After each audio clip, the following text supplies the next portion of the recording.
साहित्य निधि में आज सुनिए गौरापन शिवानी जी का लिखा हुआ एक लघु उपन्यास पाथेय। शिवानी जी हिंदी की एक कहानीकार एवं उपन्यासकार थीं। 60 और 70 के दशक में इनकी लिखी कहानियाँ और उपन्यास हिंदी पाठकों के बीच अत्यधिक लोकप्रिय हुए और आज भी लोग उन्हें बहुत चाव से पढ़ते हैं। प्रस्तुत है उनका लिखा उपन्यास पाथेय। पुराणों में जो तिलोत्तमा की कथा है कि समस्त अप्सराओं के सर्वोत्तम अंगों का सौंदर्य तिल तिल कर अपूर्व सुंदरी तिलोत्तमा की सृष्टि हुई, शायद उसी की पुनरावृत्ति इतिहास विधाता ने एक बार साकार कर दी थी। किंतु आज दुर्भाग्य से हमारे सौंदर्य की परिभाषा ही बदल गई है। शायद इसीलिए भी कि अब वैसे ऐतिहासिक सौंदर्य मंडित चेहरे ढूंढने पर भी नहीं दिखते। कुछ तो नारी सौंदर्य की सृष्टि में विधाता ही कृपण हो चला है, दूसरी इस युग की नारी थोड़े बहुत लावण्य की स्वामिनी होती भी है तो स्वयं अपने हाथों नैन नक्श संवार विधाता के नंबर काटने लगी है। इसीलिए ऐसी सौंदर्य वर्णना अविश्वसनीय ही लगती है। उस पर जिस डॉक्टर तिलोत्तमा ठाकुर की विचित्र कहानी आज लिखने बैठी हूँ वो और भी अविश्वसनीय लगेगी, ये मैं जानती हूँ। फिर भी क्यों लिख रही हूँ ये मैं स्वयं नहीं जानती। गुरुदेव रवीन्द्रनाथ की एक प्रसिद्ध कविता आज बार बार झकझोर रही है, लिख डाल मुक्ति पाले। अपनी व्याकुलता से उस कविता में आदि कवि को छंद मिलने और व्यक्त न कर पाने की व्याकुलता का जो जीवंत वर्णन कवि ने किया है वो मुझे आज तक अन्यत्र नहीं मिला। क्रौच मिथुन में से एक को निहत देख वाल्मीकि के मुख से अचानक नए छंद का आविर्भाव हुआ। छंद तो मिल गया पर विषय नहीं। पागल की तरह अव्यक्त छंद की प्रसव वेदना से छटपटाते वाल्मीकि वन में घूम रहे थे कि छंद को कैसे व्यक्त करें। ये व्यथा सामान्य व्यथा नहीं होती। छंद छटपटा कर बाहर आने को व्याकुल, लेकिन लिखें कैसे? तभी देवर्षि नारद मिल गए। आदि कवि ने कहा, अब तक देवता के छंद ने देवता को मनुष्य बनाया है, मैं मनुष्य को देवता बनाना चाहता हूँ, कोई चरित्र बताइए। नारद ने अयोध्या के राजा राम का नाम सुझाया। कवि बोले, ये नाम तो मैंने भी सुना है, किंतु मैं उनके पूरे चरित्र को तो नहीं जानता, कहीं सत्य भ्रष्ट न हो जाऊं। नारद ने हंसकर कहा, नारद कहिलो हाँसी, सही सत्य जा रचबे तुम्हें, घटे जा सब सत्य नहे, कवि तव मनोभूमि, रामेर जन्म स्थाने अयोध्यार चेये सत्य जेनु। मनुष्य को देवता बनाना ही छंद साधना का चरम लक्ष्य है। ऐसा विषय खोजो जिसमें मनुष्य देवता बने, लोभ मोह स्वार्थ भार से ऊपर। स्मरण रखो, जो कुछ घटता है वो सत्य नहीं होता, जो तुम कहोगे वही सत्य होगा। अपनी मनोभूमि को राम जन्म भूमि अयोध्या की अपेक्षा कहीं अधिक सत्य मानो। आज अपनी उसी मनोभूमि को सत्य मानकर लिख रही हूँ। तिलोत्तमा ठाकुर से मेरा परिचय वर्षों पूर्व कलकत्ते में विद्यासागर कॉलेज में हुआ था। उसकी ममेरी बहन छंदा आश्रम के कला भवन की छात्रा थी। उसी ने हमें उसके लिए एक सिफारशी पत्र भी दिया था। तुम लोगों का परीक्षा केंद्र भी वही है, तिला का भी। परीक्षा के बाद तुम्हें कलकत्ता घुमा देगी। पहले ही दिन वो हॉल में आई तो सैकड़ों परीक्षार्थियों की आंखें स्वमेव उसी की ओर उठ गईं। मैं वर्षों बंगाल में रही हूँ, किंतु ऐसा दूधिया रंग मैंने इतिपूर्व बंगालियों में कभी नहीं देखा। लगता था कहीं न कहीं उसके वंश में आंग्ल अभिजात्य का छींटा अवश्य पड़ा होगा। तीखी नाक, प्रफुल्ल अधर, तेजस्वी मुख मुद्रा और अधमुदी आंखें, जैसे हर वक्त अधूरी नींदें पलके ढलका रही हूँ। ऐसी आंखों की स्वामिनी स्वभाव से ही कृपण होती है। और पुतलियों का रंग देखा, एकदम हरा बेड़ा लेर चोख, अर्थात बिल्ली की आंखें। कमला तरवे का ईर्ष्या कातर स्वर मेरे कानों में फुसफुसा उठा था। क्या अद्भुत परिपाटी से जूड़ा बांधा गया था। बंद गोपी से अटे ठसे जूड़े में चांदी के घुंघरूदार संथाली कांटे लगे थे, जो उसकी गरवीली ग्रीवा के इधर उधर होते ही बज उठते छन्न छन्न। कानों में सोने की चेन में लटके लाल चेरी गुच्छ से पुंजीभूत माणिक और कंठ में वैसी ही सोने की चेन। चौड़े जरीदार पाड़ की सफ़ेद शांतिपुरी साड़ी की कड़ी कलफ देख नित्य श्री निकेतनी घर की धुली साड़ी पहनने वाली हम वन कन्याओं के साड़ी लोलुप हृदयों को लार टपकने लगी थी। किसी को कुछ न समझने वाली अवज्ञापूर्ण दृश्य से एक बार हमें देख वो फिर दाएं बाएं देख टप से अपनी कुर्सी पर बैठ प्रश्न पत्र की प्रतीक्षा करने लगी थी। देखा कैसी घमंडी है, अब कौन देगा इसे छंदा की चिट्ठी, कोई फायदा नहीं, ये क्या खाक घुमाएगी हमें। ठाकुर बाड़ी में है, ठाकुर बाड़ी की लड़की है जी। कमला हमेशा ऐसी ही मनहूस भविष्यवाणी किया करती थी। तुझे कैसे पता था? मूर्ख, एडमिशन कार्ड देख लिया है उसका, तिलोत्तमा टैगोर। किंतु टैगोर परिवार से उसका दूर का भी कोई रिश्ता नहीं था। राजा की पदवी उसके प्रपितामह को कभी प्रसन्न होकर कंपनी बहादुर ने दी थी और ठाकुर को टैगोर उन्होंने स्वयं बना लिया था। कभी वे बहुत बड़े जमींदार थे, किंतु अब सब कुछ ही बिक गया है। अच्छा है एक ही बेटी है तिला, मेरे पिता को ही उसका विवाह करना पड़ेगा। चंदा ने आने से पहले जिस भाषा में सब कुछ बताया, उससे लगा अपनी बुआ से उसके गृह संबंध बहुत सुविधाजनक नहीं है। तिला को देखते ही हमारी समझ में आ गया चंदा क्यों उससे अप्रसन्न है। पत्र तो मैं लिख देती हूँ, पर वो बेहद घमंडी है, हो सकता है तुम्हें घास भी ना डाले। किंतु पत्र पढ़ते ही तिला का चेहरा चमक उठा। मैं तुम्हें घुमा दूंगी, पहले अपने गांव ले चलूंगी सुवर्णपुर, यहाँ से 30 ही मील तो है। फिर तो वो हमसे ऐसे घुल मिल गई जैसे वर्षों से हमें जानती हो। विशेषकर मुझसे उसकी बहुत बनती थी। परीक्षा समाप्त होते ही उसने हमें जी भर घुमाया और जाने से ठीक एक दिन पहले अपनी जमींदारी दिखाने खाने को न्योत दिया। घर क्या था, अच्छा खासा महल था। यद्यपि स्थान स्थान पर पलस्तर खिसका पड़ा था, लगता था वर्षों से मरम्मत नहीं हुई। चक्की के पार से सीढ़ियों पर यत्र तत्र घास के गुच्छे उगाए थे। जामुन, कटहल, आम, शिरीष, कदम के वृक्षों के झुरमुट के बीच नीलाभ जल से छलकता पोखर। दिन भर हम अक्लांत मछलियों सी तैरती रही थीं। फिर भी मन नहीं भरा। बरसाती में खड़ी जरा जीर्ण ब्यूक गाड़ी, छत से झूल रहे मकड़ियों के जाले, धूल गर्द के अंबार से ढके झाड़ फानूस, दूसर वर्णी रेशमी पर्दे जिनकी तुरपन खुलकर तोरण सी लटक आई थी। सब में पीढ़ियों के अभिजात्य की छाप थी, किंतु विवश दारिद्र्य यत्न से छिपाए जाने पर भी पल पल स्वयं को उघड़ा जा रहा था। तिला ने अपने पिता से हमारा परिचय कराया। सद्य इस्त्री करी ट्राउज़र, रेशमी शर्ट, चौड़ी नेकटाई, जेब से झांकता दामी रुमाल, मुंह में चुरुट, पैरों में चमचमाते ऑक्सफोर्ड शू। हमारी ही दावत के लिए वे बाजार करके लौटे थे। पीछे था पगड़ीधारी बिहारी दरबान, सिर पर धरी टोकरी में इलिश माछ अर्थात हिलसा मछली, दर्जनों अंडे, बकरे की रान, दार्जिलिंग के पुष्ट संतरे, नवीन मेरा के स्वादिष्ट शंखाकार संदेश, जिन्हें खाना और बनाना दोनों ही शायद आज बंगाल भूल गया है। तिला की माँ पुत्री से भी अधिक सुंदरी थी। वैसा ही रंग, चौड़े ललाट के दोनों ओर यत्न से काटी गई पत्तियां, जो शायद वर्षों की अभ्यस्त परपाटी में सधी स्वयं गोलाकार बनती कर्ण शिखरों पर चिपक कर रह गई थीं।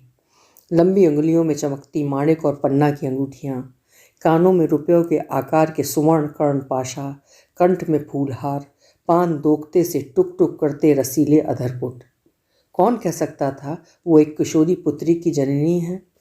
माँ बेटी में कौन अधिक सुंदरी है, ये कह पाना हमें कठिन लग रहा था। बड़ी देर तक हम अपनी उस नवीना सखी के साथ मौज मस्ती मनाकर लौटने लगे तो उसकी माँ ने कहा, तोरा आबार आशीष बैशाखे जे खुकूर बिए, अर्थात तुम लोग फिर आना, वैशाख में इसका विवाह है। कहती क्या है इस बच्ची का विवाह? अभी तो हाई स्कूल की परीक्षा दी है। हम लौटे तो छंदा ने बताया वो परीक्षा देने हमारे यहाँ ही रुकी थी। उसके भावी ससुर माधव बाबू मेरे पिता के बहुत पुराने मित्र हैं। उन्होंने वहीं तिला को देखकर पसंद कर दिया। कहने लगे, हम तुम्हारी भांजी से ही अपने प्रतुल का विवाह करेंगे। जो उसके कान में तुम लोगों ने माणिक के झुमके और गले में चेन देखी थी, उसे ही पहनाकर तो आशीर्वाद कर गए। बोले, हमें दान दहेज कुछ नहीं चाहिए, बस ये सुंदरी कन्या चाहिए। रंगपुर के बहुत बड़े जमींदार हैं। अच्छा ही हुआ, बुआ की तो पुश्तैनी हवेली भी गिरवी पड़ी है। 15 की भी पूरी नहीं हुई थी कि तिला का विवाह हो गया। वो कहाँ है, कैसी है, उसका पति कैसा है, फिर हमें कुछ पता नहीं लगा। सहसा वो दूसरी बार मुझे जहाँ मिली वहाँ उसे देख मैं अवाक रह गई। ये इस बदनाम मनहूस मकान में रहने कैसे आ गई?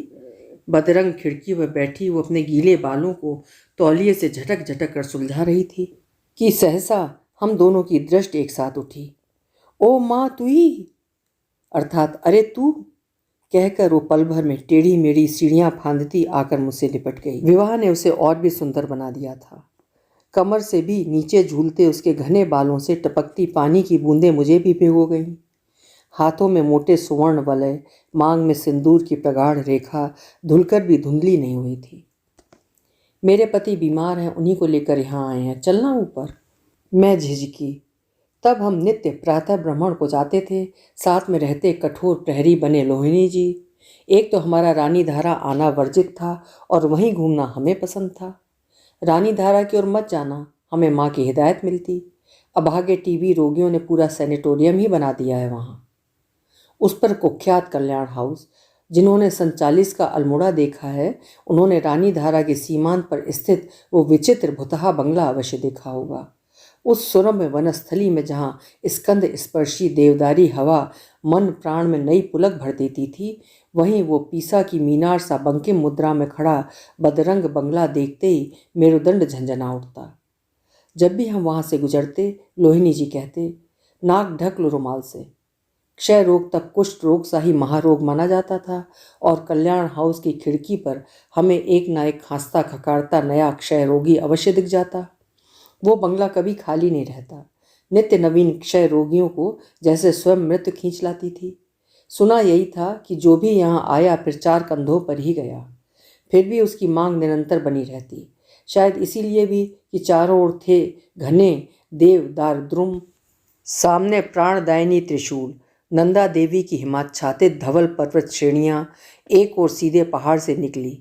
नल में कौशल से बांधी गई रानी धारा की मृत्युंजय जलधारा, उस पर किराया भी बहुत कम। हमें उस ओर जाने के लिए एक और आकर्षण भी खींचता था। हम उस मोड़ पर देर तक खड़े होकर ढलान पर उतरते राहगीरों को देखते।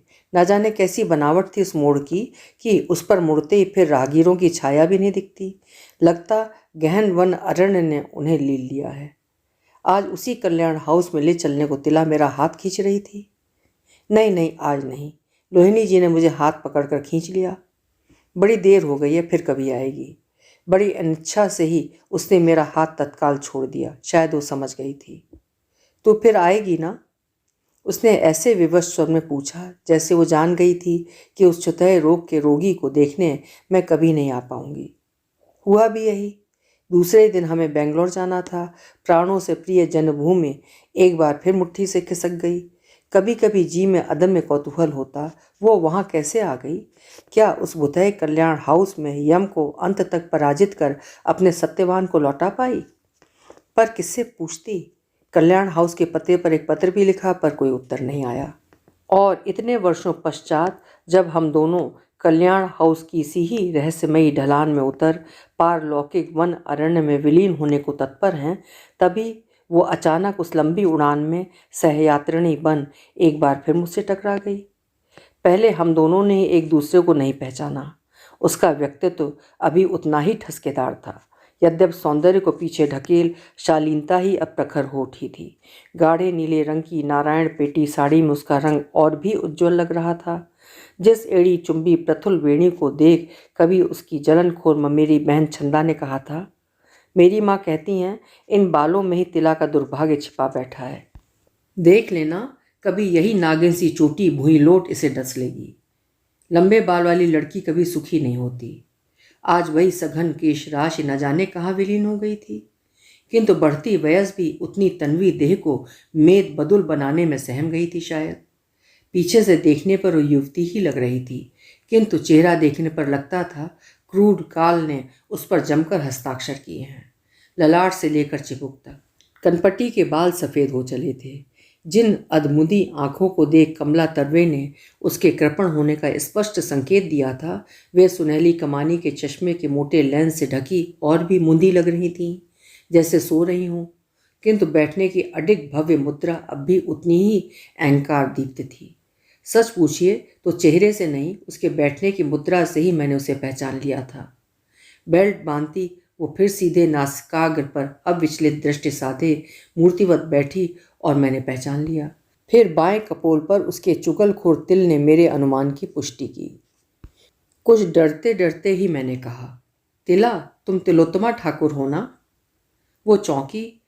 मुड़कर उसने मुझे अविश्वास से देखा, फिर लिपट गई। जब वर्षों बाद दो बाल्य सखियां मिलती हैं तो वर्तमान उन्हें नहीं खींचता, खींचता है अतीत, जहां बढ़ती वयस, बीते वर्ष सब एक साथ मिटकर बह जाते हैं। उसी अतीत के पृष्ठ उसने मेरे सामने खोल कर रख दिए। उन्हें आज संजो कर लिखने बैठी हूँ तो कवि गुरु की वही पंक्ति मेरी लेखनी पकड़ साथ साथ चल रही है। सही सत्य जा रचबे तुम, रामेर जन्म स्थाने अयोध्यार चे सत्य जेनो। कानों की रुई निकाल कर मैं स्तब्ध अवाक चित्रांकित बनी सुन रही थी। तू जिस दिन मुझसे मिली उसी के 1 महीने बाद मेरे पति का देहांत हो गया। ये नहीं सोचा था कि इतनी जल्दी सब कुछ घट जाएगा। डॉक्टरों ने मुझे सावधान कर दिया था, फिर भी एक आशा रह गई थी। शायद पहाड़ की हवा बदली रोग को दबा दे। बुरी तरह ठगे गए थे। सगे मामा ने ही मेरा सर्वनाश किया। उन्हें सब कुछ पता था। मेरे ससुर की कुख्याति, मेरे पति का असाध्य रोग, सास का रांची के पागल खाने का प्रवास, सब कुछ हमसे छिपा गए। डॉक्टरों ने मेरे ससुर से बार बार कहा था उनके पुत्र के दोनों फेफड़े छलनी हो गए हैं। और फिर तब क्षय रोग क्या आज के कैंसर से कुछ कम घातक था?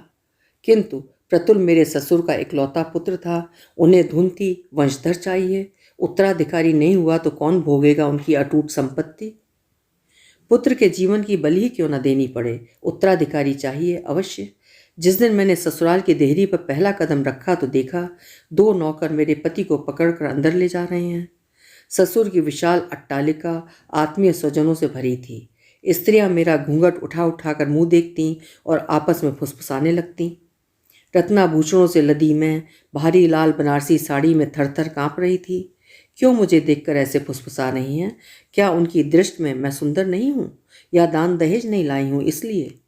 मेरे ससुर ने ही तो कहा था उन्हें केवल कन्या चाहिए, दहेज नहीं।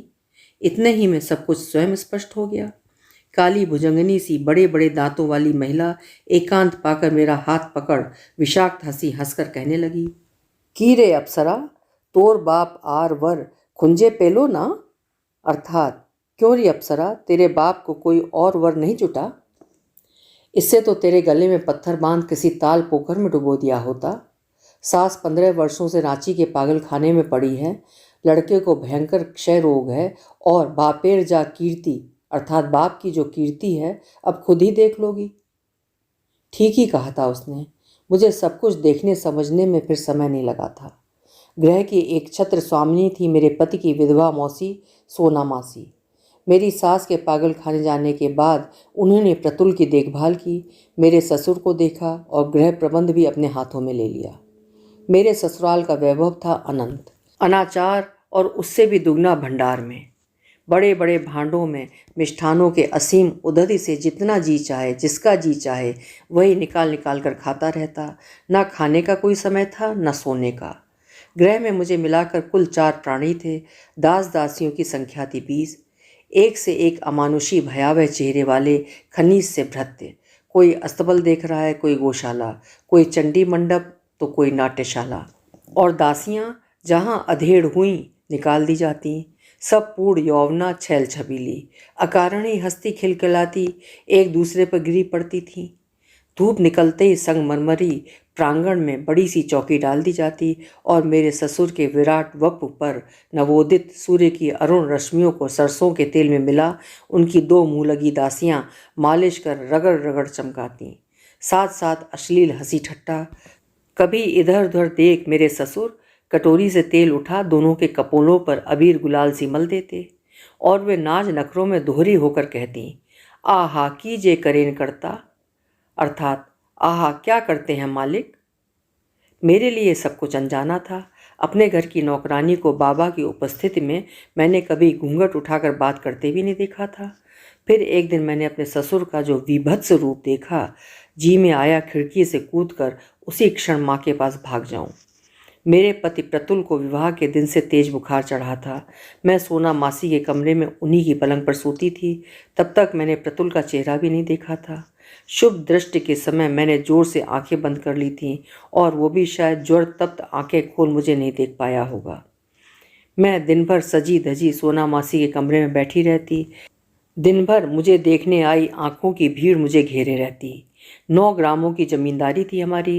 रात को मेरे कमरे में खाना पहुंचाकर सोना मासी कहती, ले खा लेना और कपड़े बदलकर चुपचाप सो जाना, मुझे काम निपटा कर आने में देर लगेगी। वो नित्य कौन सा काम निपटाने जाती हैं, ये एक दिन स्वचक्षुओं से देख लिया। उस दिन भी मैं कपड़े बदलकर उस जहाज से छप्पर कट पे लेट गई। इससे पहले माँ को छोड़ और किसी के साथ नहीं सोई थी। माँ की देह परिमल नित्य विदेशी सेंट सी ही मेरी आंखें मुदा देती, और सोना मासी लगता था 100 गंधाती मछलियाँ ही पोखर से निकाल मेरे बगल में पसर गई हैं। कैसी दुर्गंध थी उनके पसीने में। और फिर लेटते ही खर्राटे लेने लगती, खर्राटे भी ऐसे कि कान के पर्दे फट जाते थे। मैं रात भर सो नहीं पाती। उस दिन उनकी विलंबित आगमनी से पहले ही मेरी आंखें लग गईं। सहसा सड़क के कुत्ते एक साथ भौंकने लगे। मेरी नींद टूट गई। प्यास से गला सूख रहा था। हरी बाला नित्य चांदी की सुराही में पानी भर मेरे सिरहाने रख जाती थी। उस दिन शायद भूल गई थी या नियति ने ही उसे भुला दिया था, जिससे मेरी अनजान आंखें समय पर ही मेरे ससुराल के परिवेश की चिलमन उठाकर झांक लें। मैं पानी लेने उठी। मेरे कमरे के सामने ही मेरे ससुर का शयन कक्ष था। उसी से लगा प्रतुल का कमरा था, जिसके कपाट दिन रात बंद रहते थे। उसके साथ सोते थे मैनेजर राखाल बाबू। उसी से संलग्न था रसोई का कमरा। सोचा था दबे पैर जाकर प्यास बुझा आ जाऊंगी। तब तक रंगपुर में बिजली नहीं आई थी, किंतु चतुर्दशी की धवल चंद्रिका पूरी गैलरी में ऐसे पसर गई थी जैसे 20 पेट्रोमैक्स चले हों। मेरे ससुर के कमरे के मखमली पर्दे शायद बेहद उमस के कारण कुछ खिसका दिए गए थे। उसी दरार के औदार्य से जो दृश्य मैंने देखा, उसने मेरा सर्वांग घृणा से कटंकित कर दिया। दीन दुनिया से बेखबर, पुत्र की आसन्न मृत्यु से निर्लिप्त मेरे 60 वर्ष के ससुर सोना मासी को बाहों में भरे गहरी नींद में डूबे थे। मैं उल्टे पांव प्यासी ही लौट आई और उस अभिशप्त छपर खट पर औंधी पड़ी से सकने लगी। बाबा बाबा, कहाँ डुबो दिया तुमने मुझे। ना जाने कब आकर सोना मासी मेरे सिरहाने खड़ी हो गई थी। ओरे बाबा की कन्ना रे, जतो सब नैकामी कची खुकी जेन, बापेर नाम करे कांद छेन, एमन बापेर मुखे झाटा। अर्थात अरे बाप रे, क्या नखरे हैं, बाप का नाम लेकर रो रही है, दूध पीती बच्ची हो जैसे, ऐसे बाप के मुंह में झाड़ू। फिर वे देर तक बड़बड़ाती रहीं। एक बार भी पूछताछ नहीं की। खुद आकर क्यों नहीं देख गए दामाद को, हमने क्या ताले में बंद कर रखा था उसे। 8वें दिन सुना प्रतुल का ज्वर उतर गया है, उसे पथ्य भी दे दिया गया है। अब कलकत्ते के बड़े डॉक्टर उसे देखने आ रहे हैं। डॉक्टर आए और उन्होंने घंटों आला लगाकर प्रतुल की जांच की। फिर मेरी पुकार हुई। मुझे क्यों बुला रहे हैं, क्या मैं बीमार हूँ? मैंने कुछ अशिष्ट स्वर में मासी से पूछा। अरे दुरंत लड़की, तू तो बीमार नहीं है, पर खोका को तो बीमार कर सकती है। अब अपने मुंह से तो हम तुझसे कुछ कह नहीं सकते। इसी से डॉक्टर बाबू से कहा कि वे ही समझा दें। मैं सिर झुकाए दीवान खाने में खड़ी हो गई। कमरे में कोई नहीं था। केवल दीवार पर लगी विदेशी घड़ी से सिर निकालकर एक नन्ही सी चिरैया कोयल सी टहुक उठी। कुहू कुहू घंटे बजाने वाली ऐसी विचित्र घड़ी मैंने जीवन में पहली बार देखी थी, और मैं जोर से हंस पड़ी। मैं हंस ही रही थी कि डॉक्टर बाबू को लेकर मेरे ससुर आ गए। बोकार मतो हास छोकेनो, अर्थात मूर्ख की तरह हंस क्यों रही हो। मेरे ससुर का कठोर स्वर मुझे कपा गया। बैठो बेटी। जितना ही कठोर स्वर मुझे पल भर पूर्व कपा गया था, उतना ही मधुर आदेश का दूसरा स्वर सुन मैंने आंखें उठाईं। मेरे सामने विदेशी वेशभूषा में वो शांत सौम्य वृद्ध डॉक्टर खड़े थे। तुम इसे समझा देना निखिल, अभी ये कुछ भी नहीं समझती, जरा जिद्दी भी है। मेरे ससुर हम दोनों को अकेला छोड़कर चले गए। मेरी कुछ भी समझ में नहीं आ रहा था। क्या समझाएंगे मुझे? क्या मैंने कोई भूल कर दी थी? पर मैंने तो प्रतुल को देखा भी नहीं था। तुम तो एकदम बच्ची हो, कितने साल की हो माँ? ये संबोधन सुनते ही मेरे कंठ में गह्वर अटक गया। इसी संबोधन से तो मुझे बाबा बुलाते थे। यहाँ तो सोना मौसी मुझे छूड़ी अर्थात छोकरी कहकर ही पुकारती थी, वो भी ऐसे जैसे थप्पड़ मार रही हूँ। 16, मैंने कहा। एक दीर्घ श्वास लेकर वे बोले, ये तो बड़ा अन्याय किया है माधव ने। जानबूझकर तुम्हारे साथ ये अन्याय कैसे कर गया? क्या तुम्हारे पिता को कुछ भी नहीं बताया उन्होंने? मैंने चकित दृष्टि उठाई और उस सौम्याकृति वृद्ध की आंखों में मेरे प्रति करुणा की स्नेह सिक्त तरल तरंगें देख मैं त्रस्त हो गई। क्या नहीं बताया मेरे पिता को? आश्चर्य, सचमुच आश्चर्य हो रहा है मुझे। माधव मेरा पुराना मित्र है, उसे तो मैं सब कुछ बता चुका था। देखो बेटी, तुम्हारे पति के दोनों फेफड़े नष्ट हो चुके हैं। ये विवाह किसी तरह भी नहीं होना चाहिए था। प्रतुल है ही कितना बड़ा, अभी तो बीए पास किया है। उम्र होगी यही कोई 20 साल, पर अब जो होना था सो हो गया। सोचा था तुम्हें सावधान कर दूं, तभी मैं भयभीत होकर रोने लगी। नहीं माँ, ऐसे मन छोटा नहीं करते। तुम्हें साहस और धैर्य से काम लेना होगा। वे मेरे पास आकर मेरे झुके सिर पर स्नेह से हाथ फेर कर बोले, ये रोग छुतहा रोग है। मैं ये नहीं कहता कि तुम प्रतुल को छोड़कर मायके चली जाओ, किंतु तुम्हें परहेज बरतना होगा। फिर वे अपदस्थ होकर स्वगत बड़बड़ाने लगे। ये तो बड़ी ज्यादती है माधव की। ये समझाना क्या किसी पुरुष को शोभा देता है? अंतर महल की कोई बुजुर्ग स्त्री को समझाना चाहिए था। फिर जैसे उन्होंने स्वयं ही उस कठिन कर्तव्य को सहज बना दिया। समझ लो माँ, मैं तुम्हारा पिता हूँ। पिता के नाम से मेरी सिसकियाँ और तीव्र हो गईं। उन्होंने बड़े दुलार भरे स्वर में कहा, इस रोग में संयमी मनुष्य भी विवेक खो बैठता है। फिर तुम दोनों की तो अभी कच्ची वयस है। नारी से शारीरिक संपर्क इस रोग के लिए घातक है। तुम्हें स्वयं भी बचना होगा और उसे भी बचाना होगा, क्योंकि ऐसा संपर्क तुम्हें भी इस रोग की छूत अनायास ही दे सकता है, और उसके लिए तो ये भूल निर्घात मृत्यु ही सिद्ध होगी। उसी दिन मेरी पलंग प्रतुल के कमरे में फिर क्यों लगा दी गई, ये बहुत बाद में समझ में आया।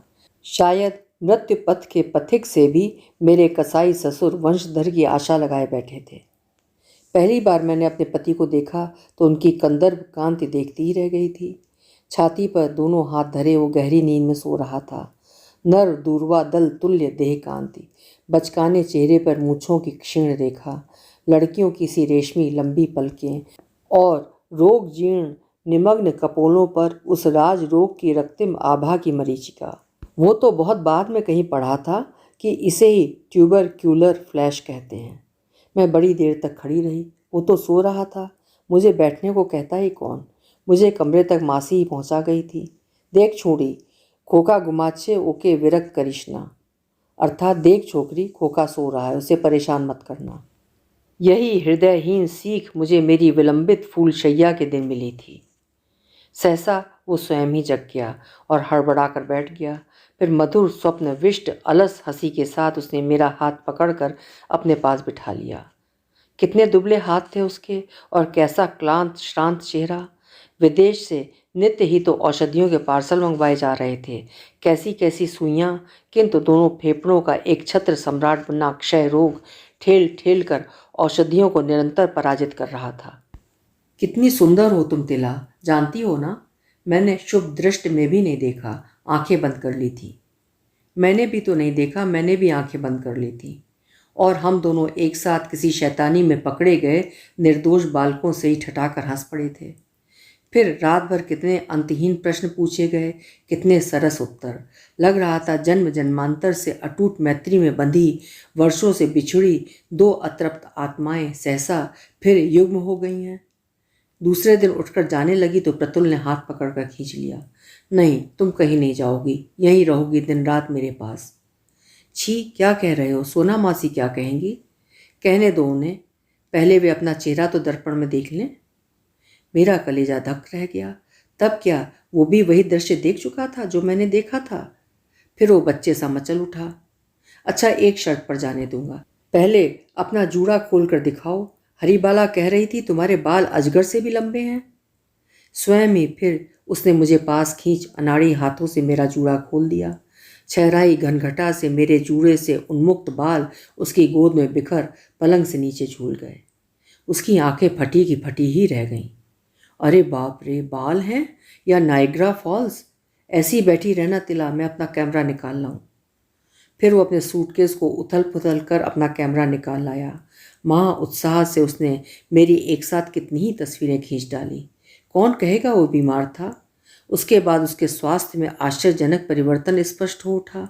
पिचके गाल भरने लगे, आंखों में अनोखी चमक आ गई, और जो अनिच्छा से थाली दूर खिसका देता था वही अब नित्य नवीन खाने की फरमाइशें करने लगा। कभी कहता नीम बेगुन घटवाले बाटा बनाओ, कभी लाऊ ढांटा दिए मटोर डाल, अर्थात लौकी के डंठल पड़ी मटर की दाल, कभी घर के घी सने भात पर ढेर सारा मोरला माछ का झोल, कभी नतुन गुड़ की पायस और कभी मुगलई पराठा। लोग कहने लगे, बहू का पैर बड़ा शुभ पड़ा है माधव बाबू, अब झटपट एक खासी दावत दे डालिए। अरे रुको भाई, एक साथ ही दावत दूंगा, वो भी ऐसी कि जिंदगी भर याद करोगे। वंशधर को तो आने दो पहले। पर वंशधर आएगा नहीं, वंशधर जाएगा। ये कटु सत्य अंत तक विग्राह्य नहीं कर पाए। मुझे द्विरागमन के लिए लेने मेरा भाई आया तो उसे ये कहकर लौटा दिया गया कि हम सब पहाड़ जा रहे हैं, बहू अभी नहीं जा सकती। प्रतुल क्या मुझे एक पल भी छोड़ सकता था? अब तो वो मेरा खाना भी अपने ही कमरे में मंगवा लेता और फिर दिन भर हम द्वार बंद कर कभी ताश खेलते, कभी वो मुझे बाहों में भर एक के बाद एक कितने ही गाने सुनाता चला जाता। अत्यंत मधुर कंठ था उसका, एक ये बारे मेला गला, अर्थात एकदम लड़कियों का सा कंठ स्वर। एक गाना मैं उससे बार बार सुनती, तोर मनेर मानुष एले द्वारे, मन जखन जागली नारे, अर्थात तेरे मन का मानुष तेरे द्वार पर आया था, पर अरे मन तो जागा ही नहीं। बीच बीच में सोना मौसी अधैर्य से द्वार भड़बड़ा जाती। लज्जा नेई छुणीर, शेषे गिले फेलवी खोका के, दिन दुपूरे जत सब नाटक छी छी, शेषे गिले फेलवी खोका के, दिन न दुपूरे जत सब नाटक छी छी, अर्थात लज्जा नहीं है छोकरी, अंत तक खोका को निगल ही जाएगी क्या? भरी दोपहरी में ये सब नाटक, छी छी। और मासी को चिढ़ाने बंद द्वार से ही प्रतुल बेहयाई से हाँक लगाता, अरे ओ मासी, एक दूसरे को निगल ही तो रहे हैं हम, तुम्हें कोई आपत्ति है क्या? और गुस्से में पैर पटकती धम धम कर मासी अपने कमरे में चली जाती। पूरा महीना ही आनंद उल्लास में न जाने कब बीत गया। इस बीच प्रतुल को एक दिन भी बुखार नहीं आया। उसकी बीमारी हमारे लिए एक विस्मृत दुस्वप्न बन गई थी। ठीक जैसे फांसी से पूर्व कैदी की एक एक इच्छा पूरी कर दी जाती है, वैसे ही शायद नियति हमारी एक एक फरमाइश पूरी कर रही थी। तभी विधाता ने पहला थप्पड़ मारा। प्रतुल को एक रात अचानक खांसी का विकट दौरा पड़ा, साथ ही रक्त का एक थक्का तकिया पर गिरा। उसने निढाल होकर आंखें मूंद लीं। तत्काल डॉक्टर बुलाए गए, सुई लगी, दवा दी गई। उसने उठकर एक प्याला चाय भी पी, किंतु बुखार नहीं उतरा। जितनी जल्दी हो सके पहाड़ ले जाइए, डॉक्टरों ने राय दी। तब भोवाली सैनिटोरियम ही ऐसे रोगियों के मक्का मदीना थी, किंतु प्रतुल ने साफ मना कर दिया, वो अन्य रोगियों के साथ नहीं रहेगा। हार कर राखाल बाबू अल्मोड़ा के उस बंगले को बुक कराए। रातों रात फर्स्ट क्लास के 4 टिकट खरीद लिए गए। मैं, प्रतुल, सोना मासी और मेरे ससुर। साथ में थे 2 नौकर नौकरानियाँ, गर्म कपड़ों से भरे सूटकेस, दर्जन भर थर्मस, दवाओं से भरी टोकरियाँ और लिहाफ कंबल। प्रतुल को एक ही रक्त वमन निस्तेज कर गया था। एक दिन उसने मेरा हाथ पकड़कर छाती पर धर लिया, पर दीवार की ओर मुंह फेर एक दीर्घ श्वास लेकर कहने लगा, तिला, आज से तुम सोना मासी के कमरे में सोना। उसका क्षीण स्वर अश्रुसिक्त है, ये मैं समझ गई। पागल की तरह मैंने दोनों हाथों से उसका चेहरा अपनी ओर किया और उसकी छाती पर सिर रखकर जोर से रो पड़ी। क्यों कहा तुमने ऐसा? क्यों? क्या मैं तुम्हें अच्छी नहीं लगती? पगली, तू मुझे कितनी अच्छी लगती है ये भी क्या मुझे बताना होगा? अच्छी लगती है तिला, बहुत अच्छी, तभी तो कह रहा हूँ। नहीं, मैं यहीं सोऊंगी। खबरदार जो ऐसी बात कभी जबान पर लाए। पूरी ट्रेन यात्रा में वो मेरा हाथ थामे चुपचाप भयत्रस्त दृष्टि से कंपार्टमेंट की छत को निहारता रहा। जैसे उसे भय हो रहा था कहीं मेरा हाथ छूटा तो मृत्यु उसे मेरी सौत बनकर खींच ले जाएगी। कल्याण हाउस पहुंचे तो किसी अज्ञात अमंगल की आशंका मुझे त्रस्त कर गई। कैसा भुतहा बंगला था। हिले दरवाजों की दरार से आती साएं साएं करती हवा, जन शून्य अरण्य और एक अजीब दम घोटू उदासी। लगता था दीवारों में भी दवाओं की दुर्गंध ईंट गारे चूने के साथ रिस बस गई है। उन दिनों वहाँ क्षय रोग विशेषज्ञ एक प्रख्यात डॉक्टर रहते थे, डॉक्टर खजान चंद्र। उन्हीं का नाम सुनकर मेरे ससुर प्रतुल को उतनी दूर लाए थे। सुना था कि वे मुर्दे में भी जान डाल देते हैं। उन्होंने आते ही प्रतुल के अंजर पंजर खटकाए, एक्सरे देखे, कुछ दवाएं लिखीं और जब मेरे ससुर उन्हें पहुंचाने सीढ़ियां उतर रहे थे तो छिपकर मैंने भी उनकी बातें सुन ली। आपने अपने बेटे का विवाह कर दिया है? जी हाँ, वहीं पर तो मेरी बहू खड़ी थी। कब किया विवाह? 2 महीने पहले। मेरे ससुर का अपराधी स्वर मैंने ठीक ही सुना। यू आर ए फूल कहकर डॉक्टर तेजी से सीढ़ियाँ उतर गए। मैं समझ गई फरमान तो यहाँ भी फांसी का ही मिला है।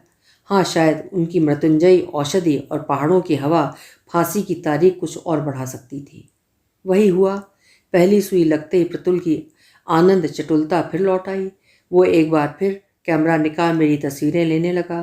कभी मासी को जलाने उन्हीं की उपस्थित में मुझे बाहों में भर अधीर प्रणयी बन उन्मत्त होकर चूमने लगता। कभी उनके नाना कहने पर भी दिन डूबे घुमाने खींच ले जाता। उसकी बेतुकी फरमाइशें मुझे कभी धैर्यच्युत कर देती। वो साड़ी पहनो, उसके साथ माँ का आनंद, वो झुमके, वो हार।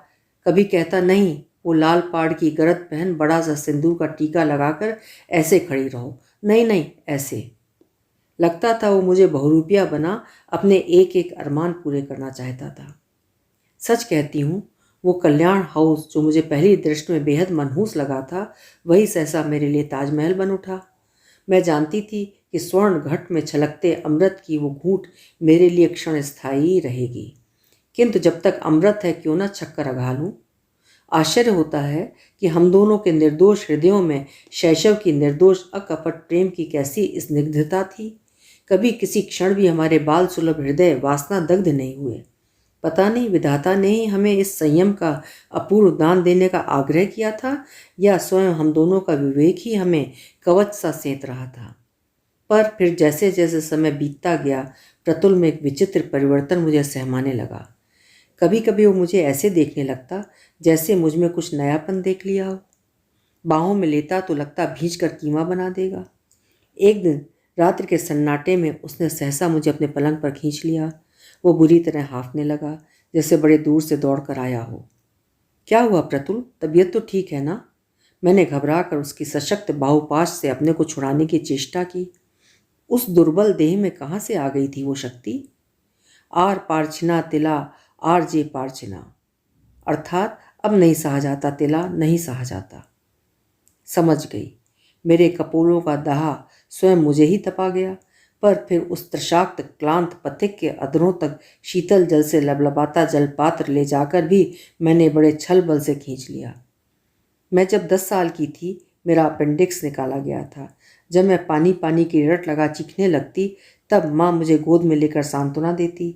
ना आभार सोना, जल देते नहीं, डॉक्टर बारेन कर छेन, अर्थात नहीं मेरी लाड़ो, पानी नहीं देना है, डॉक्टर ने मना किया है। ठीक उसी वात्सल्य से मैंने उसे छाती से लगाकर समझाया, नहीं प्रतुल नहीं, मैं नहीं चाहती थी कि हमारा ये असंयम हमें सदा के लिए एक दूसरे से विलग कर दे। आज्ञाकारी विनम्र बालक सा ही वो फिर मेरी छाती में मुंह छिपाकर सो गया। यद्यप मैं जान गई थी कि वो सो नहीं रहा, रो रहा है। एक दिन हम सोना मासी को बिना बताए ही चुपचाप घूमने निकल गए। उनसे कहते तो या तो स्वयं हमारे साथ हो लेती या एक दो लाठीधारी नौकरों को साथ भेज देती। कल्याण हाउस की एक सरपीली पगडंडी सीधी उस ऐतिहासिक वृक्ष तक जाकर विलीन हो जाती जिस पर कभी मृत्यु दंड पाए कैदियों को फांसी दी जाती थी। उसी से कुछ दूरी पर थी लौह श्रृंखलाओं से घिरी वीर गति को प्राप्त हुए 2 विदेशी सैनिक अफसरों की कब्र, कर्क एंड टेप्ले। हमारे भाग्य से ही मेल खाता ऐसा दुर्लभ एकांत हमें और कहाँ जुटता। देवदार के सघन झुरमुट में वर्षों से चिर निद्रा में सुप्त अपने स्वदेश से बहुत दूर वे 2 विदेशी और असंख्य फांसियों का मूक साक्षी वो अपराधी वृक्ष। हम थककर बड़ी देर तक वहीं बैठे रहे। प्रतुल मेरी गोद में सिर धरकर लेट गया था। आहा, कैसी शांति है यहाँ, कैसा सुख। बेटा यम भी मुझे अब यहाँ नहीं ढूंढ पाएगा। चुप, जब देखो तब ऐसी अशुभ बातें। क्यों, इसमें अशुभ कौन सी बात कह दी मैंने? ठीक ही तो कह रहा हूँ। न सोना मौसी की बड़बड़ाहट, न बाबा का गर्जन तर्जन, न सुई, न दवा, न 24 घंटे मुंह में ठूंसा जा रहा थर्मामीटर। बस हम दोनों। जानती हो तिला? वो फिर एकाएक चुप हो गया। चुप क्यों हो गए, कहो ना। तू डांटेगी। लो और सुनो। कब डांटा है जी मैंने? कह डालो, मैं कसम खाती हूँ कुछ नहीं कहूँगी। मुझे लगता है इन्हीं विदेशियों की तरह मुझे भी अपनी जन्मभूमि की धरनी कभी नहीं जुटेगी। यहीं सो जाना होगा मुझे। मैंने उसे कसकर पकड़ लिया। नहीं नहीं, मैं ऐसे तिलमिलाकर चीख उठी जैसे यम उसे सचमुच ही खींचे जा रहा हो। ओरे बाप रे, अंधेरा हो गया। आज खैर नहीं। उड़न चंडी सोना मासी झाड़ू लेकर बैठी होगी। चल चल, अंधेरा हो गया है। हम भूल ही गए थे कि घर से निकले हमें घंटों बीत गए हैं। उधर पूरा घर न जाने कब से लालटेन लेकर हमें कहाँ कहाँ ढूंढ आया था। बरामदे में पैर रखा ही था कि सोना मौसी ने लपक कर मेरा जूड़ा पकड़ लिया। राक्षसी मेरे फैलवे खोका के, अर्थात राक्षसी मार डालेगी खोका को।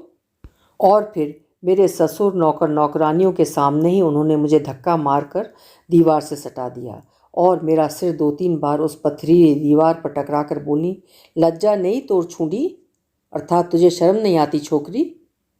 तब तक मुझे किसी ने फूल की छड़ी से भी नहीं छुआ था। जीवन में पहली बार किसी ने मुझ पर हाथ उठाया था। मैं संभलती इससे पहले उन्होंने अपनी मर्दानी मुट्ठी से मेरी पीठ पर दनादन कई धौल जमा दिए। कहाँ ले गई थी इसे? बोल बोल। तभी प्रतुल ने मासी को धक्का देकर दूर ढकेल दिया और मेरे सामने ढाल बनकर खड़ा हो गया। खबरदार जो इससे कुछ कहा। वो मुझे नहीं ले गई थी, मैं ही उसे ले गया था। शर्म तो तुम्हें आनी चाहिए मौसी, मेरे ही घर में मेरी पत्नी पर हाथ उठाने की हिम्मत कैसे हुई तुम्हें? मैं अपने शांत सौम्य किसी से कभी कुछ न कहने वाले पति का ये रौद्र रूप पहली बार देख रही थी। मेरे ससुर चुपचाप बैठे थे जैसे सांप सूंघ गया हो। नौकरों की भीड़ सहम कर स्वयं छट गई। सोना मासी पहले तो कुछ क्षण हतप्रभ सी खड़ी रहीं, फिर आंचल में आंखें ढांप जोर जोर से रोने लगीं। देख छो छेलेर कांड, नतुन बहुएर जन की माया, ये मागी मानुष कर लो, ले जाग चुलोए। अर्थात देख रहे हो लड़के का कांड, नई बहू के लिए कैसी माया, और जिस हरामजादी ने पाला पोसा वो जाए चूल्हे में। उस रात फिर लाख मान मनोहार करने पर भी प्रतुल ने खाना नहीं खाया। मैं भी भूखी ही सो गई। कुछ घंटों पूर्व जो सहसा निरोग होकर आनंद की फुलझड़ियां बिखेर मुझे हंसा रहा था, वो एकाएक गुमसुम होकर पड़ा था। क्यों परेशान हो रहे हो प्रतुल? सोना मासी का तो स्वभाव ही ऐसा है। मुझे तो अब आदत पड़ गई है, मुझे बुरा नहीं लगता। मैंने कहा तो वो अब तक दबाए गए क्रोध को दबा नहीं पाया। तुम्हें बुरा नहीं लगता होगा, मुझे लगा है। 3 कौड़ी की औरत हमारे ही टुकड़ों पर पल रही है और तुम पर हाथ उठाया उसने। उसका उत्तेजित स्वर सहसा ऊंचा हो उठा।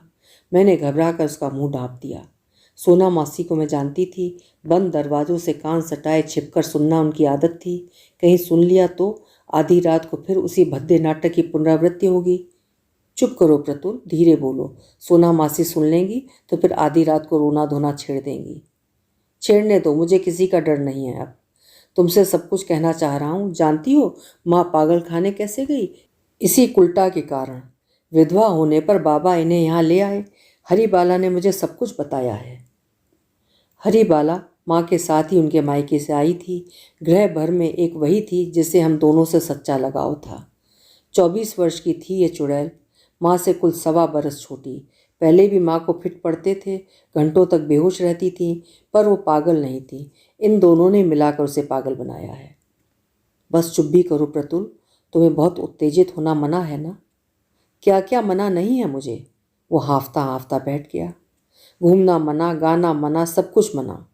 पत्नी मेरे लिए सदा ऐसी गुड़िया रहेगी जिसे बड़े यत्न से सहेज कर रखना होगा जीवन भर। क्यों आई तुम मेरे जीवन में? क्यों सब कुछ जानकर भी प्राण रहते ही सती बनने का शौक चढ़ाया तुम्हें? क्या तुम्हारी जबान नहीं थी? मना नहीं कर सकी तुम? बोलो बोलो, जवाब दो। वो ऐसा कभी नहीं करता था। मुझे जोर जोर से झकझोरने लगा था वो। क्या जवाब दूँ प्रतुल? मेरा शांत स्वर मुझे स्वयं ही अनचिन्हा सा लग रहा था। हमें कुछ भी पता नहीं था, न माँ को, न बाबा को, न स्वयं मुझे। तुम्हें पता होता तो क्या तुम मना कर देती? उसका अधीर स्वर कितना करुण था, कितना नैराश्य सिक्त, जैसे मेरे उत्तर पर ही उसके प्राण अटके हों। नहीं, मेरा दृढ़ स्वर मेरी गहनतम सच्ची भावना से पगा स्वयं मेरे मुंह से निकल गया था। वो मेरा चिबुक थाम आश्चर्य से मुझे देखने लगा, जैसे मेरी आंखों की पुतलियों में मेरे उत्तर की पुष्टि चाह रहा हो। फिर बिना कुछ कहे उसने अपने तप्त अधर मेरे ललाट पर धर दिए। 2 दिन तक फिर हम दोनों कमरे से बाहर नहीं निकले। बाबा और सोना मासी शायद जान गए थे कि उन्होंने बेटे को बेहद नाराज कर दिया है। तीसरे दिन ही मेरी काल रात्रि मेरा जीवन उलट पुलट देगी, ये मैंने स्वप्न में भी नहीं सोचा था। दिन भर प्रतुल ठीक रहा। बुखार भी सामान्य था, खांसी भी नहीं। उस पर मूड अचानक ही पूर्ववत हो गया था। बड़ी देर तक हम दोनों ताश खेलते रहे। फिर वो कहने लगा, तिला आज शाम फिर वहीं घूमने चलेंगे। क्यों?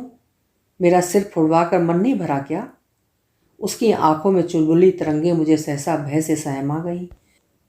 अब इसने अपना यही संकल्प दोहराया तो क्या मैं रोक पाऊंगी उसे? यौवन के उद्दाम वेग में तो हम दोनों ही तिनके से बहे जा रहे थे, किंतु नारायण के मन में तो कुछ और ही था। दिन डूबते ही उसने कहा, तिला गरम चादर उड़ा दो, मुझे ठंड लग रही है।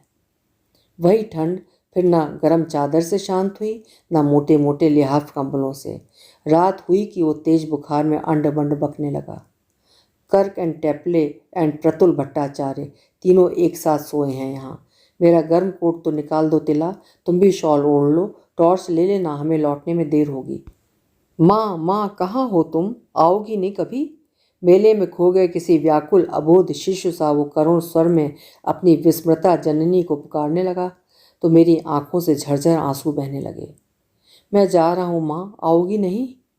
उसका यही प्रलाप मुझे भय से कपा गया। मैं अपने ससुर और सोना मासी को बुला लाई।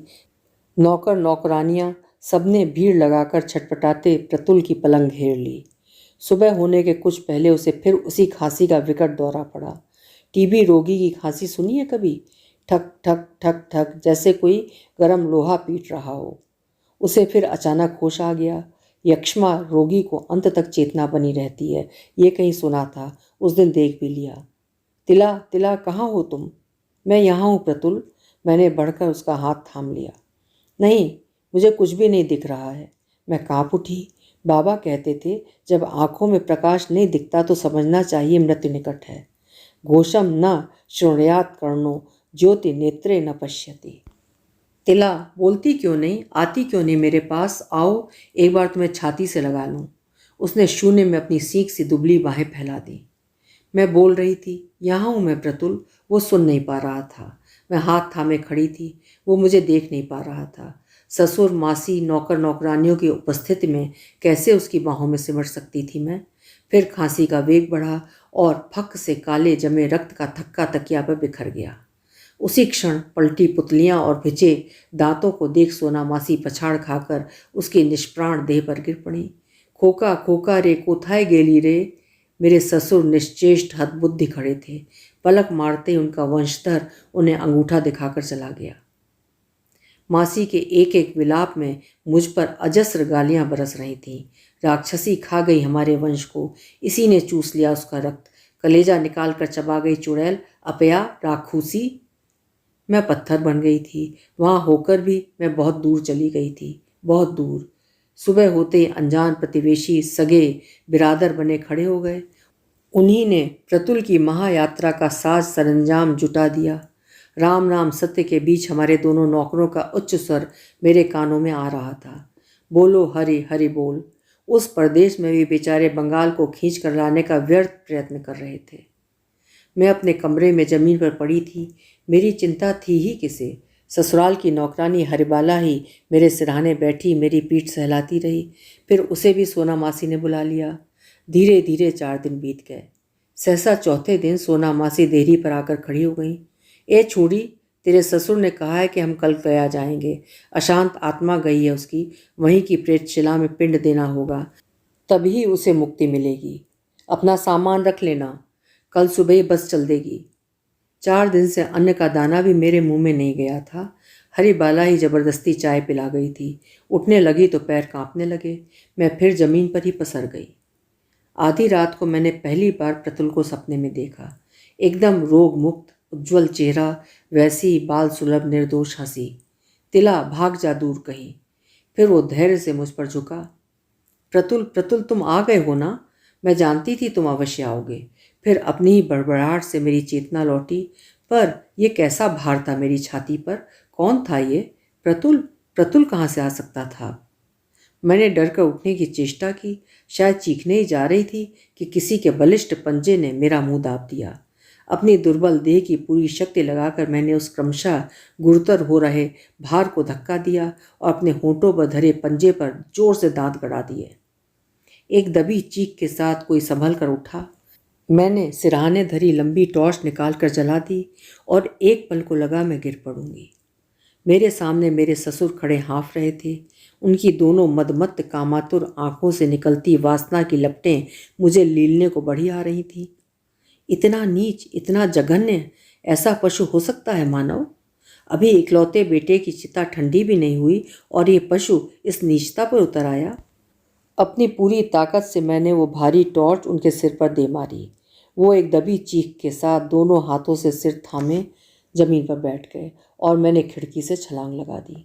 लगता है दयालु विधाता ने ही मुझे उस दिन गोद में उठा लिया होगा, क्योंकि उस ऊंचाई से कूदने पर भी मेरा ना हाथ टूटा ना पैर। फिर मैं बदहवास भागने लगी। सड़क पर घटाघोट अंधेरा था। नन्ही नन्ही बूंदें भी पड़ने लगी थीं। कड़ाके से बिजली बीच बीच में चमक चमक कर मुझे पथ निर्देश दे रही थी। न मेरे पैरों में चप्पल थी, न साड़ी ही ठीक से बंधी थी। सहसा मुझे लगा मैं किसी पेड़ से टकरा गई हूँ। फिर चेतना लौटी तो देखा वो पेड़ नहीं, ओवरकोट पहने एक लंबा व्यक्ति है। क्या बात है बेटी, क्यों भाग रही हो ऐसे? अभी तो पौ भी नहीं फटी। मुझे बचा लीजिए, प्लीज़ मुझे बचा लीजिए। मैं रोती बिलखती उस अनजान व्यक्ति से लिपट गई। आओ मेरे साथ, मेरा घर अगले ही मोड़ पर है। अंधेरे में मुझे कुछ नहीं सूझ रहा था। मैं उसका चेहरा भी नहीं देख पा रही थी। वही फिर मेरा हाथ थाम मुझे ले गया। अब कभी सोचती हूँ, यदि वो कोई गुंडा होता तब तो मैं खाई से निकलकर खंदक में ही गिरी होती। किंतु विधाता तो एक साथ सब द्वार नहीं बंद करता। अगले ही मोड़ पर उसका बंगला था। बड़ी जल्दी लौट आए जॉन। आज क्या पूरा राउंड घूमने नहीं गए? किसी स्त्री के स्वर में पूछे गए प्रश्न का उत्तर दिए बिना ही उसने मृदु स्वर में कहा, बैठो, मैं मारिया से कह आऊँ, गर्म चाय तुम्हें पिलाएं। मैंने उसके जाते ही कुर्सी पर गर्दन डाल आंखें मूंद ली।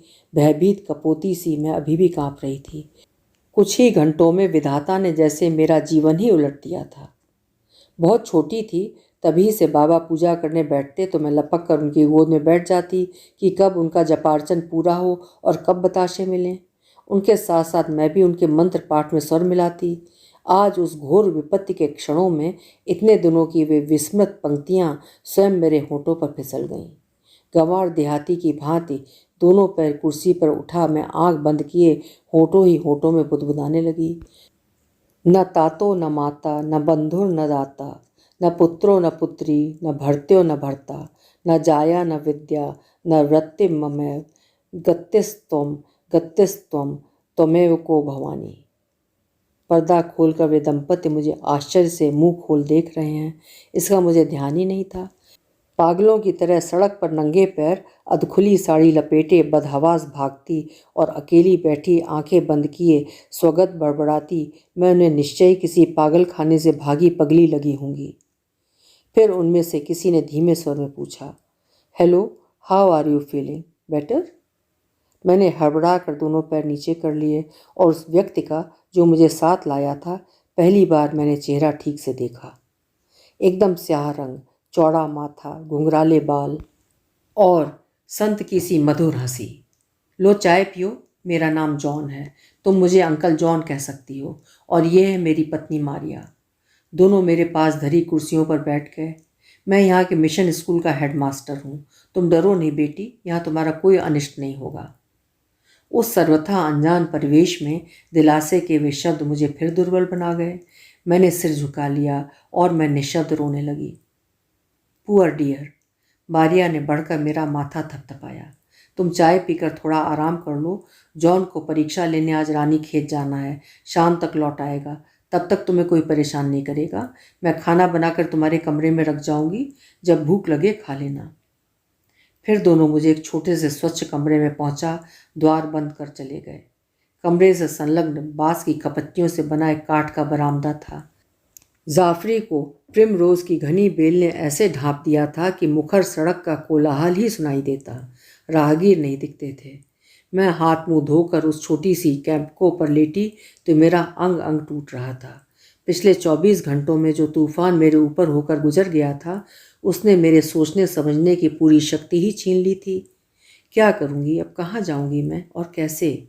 बड़ी देर तक छटपटाती मैं न जाने कब गहरी नींद में ऐसी सोई कि आंखें खुली तो रात हो आई थी।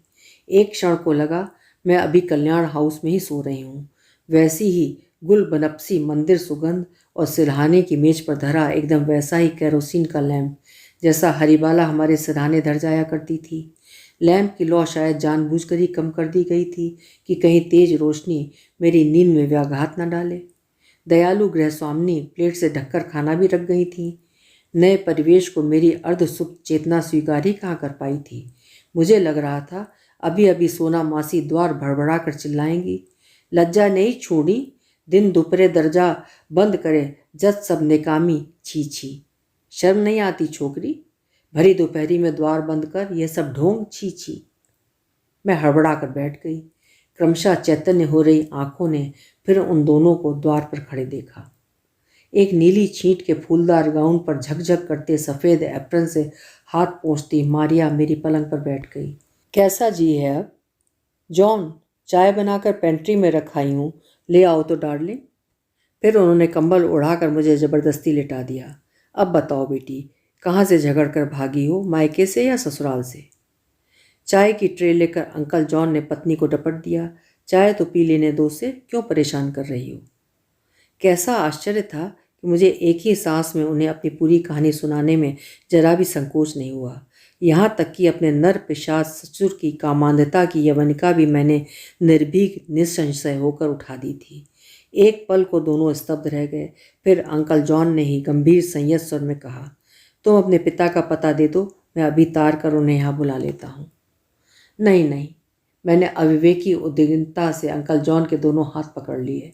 प्लीज़ आप ही मुझे उनके पास ले चलिए। माँ बाबा दोनों हार्ट के मरीज हैं। तार में आप क्या उन्हें पूरी बात बता पाएंगे? बौरा जाएंगे दोनों। ठीक ही तो कह रही है जॉन, मारिया ने कहा, तुम खुद उन्हें जाकर पहुंचाओ। एक क्षण को अंकल जॉन गहरे सोच में डूब गए। मेरा जाना क्या ठीक होगा मारिया? अल्मोड़ा छोटा सा शहर है, किसी ने देख लिया तो लोग बीसियों बातें पूछेंगे। कौन है ये, कहाँ से, कब से जानता हूँ, कहीं से भगा कर तो नहीं लाया? तुम तो जानती हो यहाँ आजकल कैसी कैसी अफवाहें फैल रही हैं कि हम मिशनरी हिंदू बच्चों को चुरा अपने घरों में बंदी बनाकर ईसाई बना रहे हैं। किंतु मारिया को इसका कोई भय नहीं था। ऐसा नहीं था, ऐसा ही है तो मैं चलूँगी साथ में। किसी ने पूछा भी तो कह देंगे हमारे मिशनरी बंगाली मित्र की पुत्री है, हमसे मिलने आई थी, उसे ही पहुँचाने जा रहे हैं। देखो बेटी, तुम्हें ये मांग का सिंदूर रगड़ रगड़ कर मिटाना होगा, कहीं से भी हिंदू ना लगो, समझी? उस दुख की घड़ी में भी मेरे होठों पर हंसी आ गई। सिंदूर तो स्वयं विधाता ही मिटा चुका था, मैं क्या मिटाऊं? 3 दिन बाद तड़के ही हम चल दिए थे। मारिया आंटी अंत तक नहीं गईं। हम दोनों अचानक ऐसे घर बंद कर चले जाएंगे तो पड़ोसियों को और संदेह होगा। 3 दिन के उस अनजान ग्रह के स्नेहपूर्ण आतिथ्य ने मेरे ताज़ा खुले घाव पर जैसे शीतल पट्टी रख दी थी। कितनी लंबी लगी थी वो यात्रा, प्रतुल के साथ वही यात्रा कितनी छोटी लगी थी। मेरा हाथ यात्रा भर कसकर पकड़े रहना, शून्य दृश्य से कंपार्टमेंट की छत को एकटक देखना, एक एक स्मृति का गहवर मेरे कंठ में अटक रहा था। बस अड्डे से थोड़ी दूर पर मेरा पितृगृह था। वेणुवन की प्राकृतिक सुरम्य गैलरी को पार करते ही हमारी बरसाती थी। मेरे पैर सहसा कांपने लगे। कैसे देखूंगी माँ बाबा को? अभी 3 ही महीने पहले तो शहनाई की करुण गूंज के साथ यहाँ से विदा हुई थी। कैसी शोभा थी तब इस ग्रह की, रंगीन बंधनवार लोगों की भीड़, और आज उसी ग्रह को मेरा वैधव्य क्या मुझसे भी पहले पहुँच ऐसा श्रीहीन बना गया था। सूर्य ढल चुका था। प्रौढ़ संध्या के रक्तिम आलोक में पितृगृह की अट्टालिका की पहली झलक ही मुझे जड़ बना गई। प्रहरी से कदम शिरीष कटहल के वृक्ष पूर्वत खड़े थे। कामिनी, टगर, गोलोक, चंपा, स्थल पद्म, पारिजात की मदमस्त खुशबू ने सहसा मेरी स्मृति के नथुने फड़का दिए। मेरे लिए कभी ये धरती भूतल का भूस्वर्ग थी, आज प्रकृति की यही निभृत गोद मुझे मसान सी मनहूस लग रही थी। अंकल जॉन ने शायद मेरे उद्वेलित चित्त की व्यथा भांप ली थी। मेरी उत्साही चाल सहसा मंथर पड़ गई थी। उन्होंने मुझे गुदगुदाने की चेष्टा की। अब समझ में आया तुम क्यों बार बार यहाँ आने की जल्दी कर रही थी। मेरी उस झोपड़ी में तुम 2 दिन सांस भी ले सकीं, यही आश्चर्य हो रहा है मुझे। तुम्हारा घर तो महल है बेटी। नहीं अंकल जॉन, आपके यहाँ मुझे जो मिला वो किसी भी महल में नहीं मिल सकता था। मैं कहना चाह रही थी पर कहाँ कह पाई। नियति ने तो मुझे गूंगी बना दिया था। बरामदे में खड़ी हुई तो अस्वाभाविक सन्नाटा देख मेरा माथा ठनका। कहीं माँ बाबा पांडिचेरी तो नहीं चले गए? तेरा ब्याह निपटाकर हम महर्षि के दर्शन करने जाएंगे, यही तो कहा था बाबा ने। और फिर वे दोनों तो प्रायः वहाँ जाते ही रहते थे। किंतु निकट आने पर देखा केवल द्वार बंद था, ताला नहीं था। मैंने ही कुंडी खटखटाई। कौन? बाबा, मैं हूँ तिला। और फिर द्वार खोलते ही बाबा ने अविश्वास से मुझे देखा, फिर छाती से लगा लिया। सोना रे माँ मार की होए गैलो रे, अर्थात मेरी लाड़ो ये क्या हो गया। तो मेरा अनुमान ठीक ही था। उन्हें मेरे वैधव्य का दुस्संवाद देने में मेरे ससुराल वालों ने विलंब नहीं किया था। के गो के कांदछे, कौन है जी, कौन रो रहा है। फिर कोई उत्तर ना पाकर माँ भाग कर आई और मुझे देखते उसने मुझे छाती से लगा लिया और विवल हो ऐसे चूमने लगी जैसे अपनी बिछुड़ी बच्चिया को गाय चूम चाट रही हो। अपने उस मिलन में हम अक्षम्य स्वार्थपरता से उस देवतुल्य व्यक्ति को भी भूल बिसर गए जिसने हमारे उस मिलन को ऐसे सहज बना दिया था। हम तटस्थ हुए तो वो किसी देवदूत सा ही अपने कर्तव्य पूरा कर तुरोहित हो गया था। हम उससे कभी धन्यवाद भी नहीं दे पाए। पत्र भी लिखते तो किस पते पर। अल्मोड़ा की ईसाई बिरादरी में क्या वो एक ही जॉन होगा। माँ बाबा ने मेरी कहानी सुनी तो स्तब्ध रह गए। ये तो तेरी विदा के तुरंत बाद ही हमें पता चल गया था कि हमारे साथ भयानक प्रवंचना की गई है। लड़का बीए भी नहीं कर पाया था कि हॉस्टल में ही उसे ये बीमारी लग गई थी। उस पर वृद्ध उन्मादिनी तेरी सास वर्षों से रांची के पागल खाने में है। यही नहीं, पागलपन उनके पूरे खानदान में है।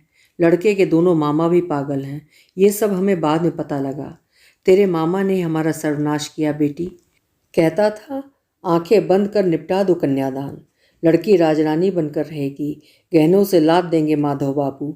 और गहनों से कैसा लादा तुझे, गर्दन ही तोड़ कर रख दी। माँ फिर मुझे पकड़कर विलाप करने लगी। ये कैसा दंड दिया ठाकुर, कैसा दुरागमन किया था भागिनी का। तुम्हें रोना धोना बंद करो तो, बाबा ने उस बेचारी को डपट दिया था। एक तो खुद ही अधमरी हो रही है वो बेचारी, उस पर तुम और घबरा रही हो उसे। माँ सहम कर चुप हो गई। तू चिंता मत कर खुकू, अभी तेरा बाप जिंदा है, पढ़ा लिखा कर तुझे स्वावलंबी बना दूंगा। किंतु धीरे धीरे मुझे लगने लगा कि बाबा का साहस भी चुक रहा है। घर गिरवी पड़ा था। माँ के गहने मेरे विवाह में ही बिक चुके थे। चांदी के बर्तन, हाथी की अंबारी, दुर्लभ बंदूकें सभी तो बिक गई थीं। आमदनी छल्ले भर की भी नहीं थी। उस पर हर पल सर्वशक्तिमान शत्रु पक्ष का भय। पत्ता भी खड़कता तो बाबा चौकन्ने हो जाते। कहीं ससुराल का कोई पेशेदार मुझे लेवाने तो नहीं आ गया। मेरे ससुर कभी भी कानूनी मदद से मुझे अपने साथ खींच कर ले जा सकते थे। इसी से शायद उन्होंने रहे सहे आयुध भी डाल दिए। खुकू, सोचता हूँ तुझे तेरी बुआ के पास भेज दूँ। वो पहले भी कई बार तुझे मांग चुकी है। एक वही तुझे पढ़ा लिखा कर योग्य बना सकती है। और माधव बाबू की वहाँ दाल कभी नहीं गल सकती। बड़ी दबंग है वो। तुझे वहाँ भेज, मैं और तेरी माँ पौंडीचेरी चले जाएंगे।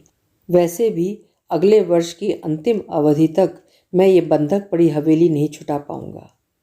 मैं रोने लगी थी। रो मत खुकू, मेरे सिर पर हाथ फेरकर बाबा कहने लगे थे।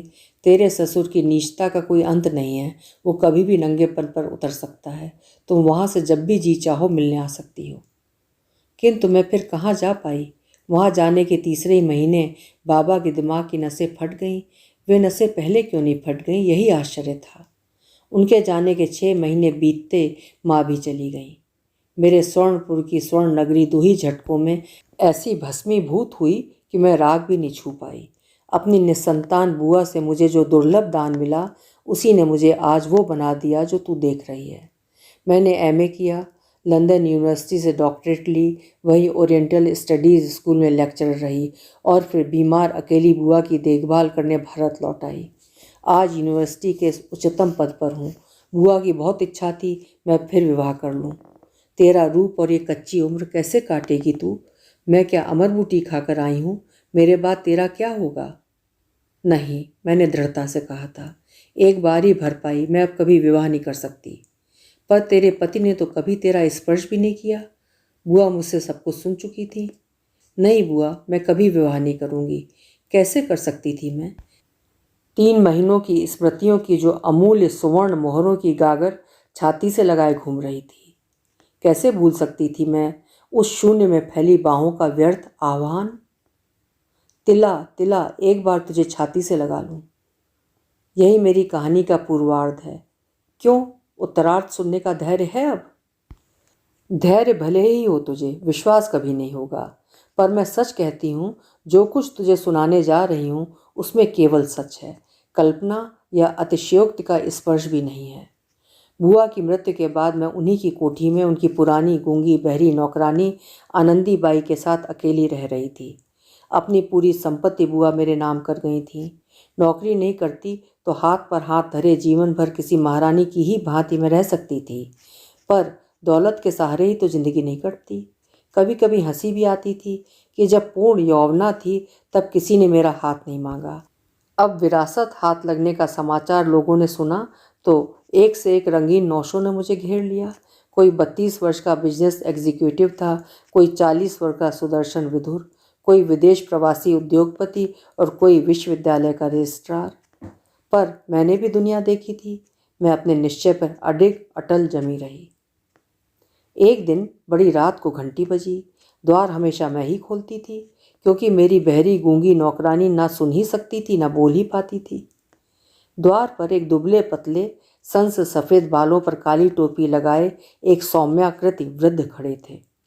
हे भगवान, मैंने मन ही मन सोचा, क्या यह चिता में चढ़ने को तत्पर वृद्ध भी अब मेरा हाथ मांगेगा?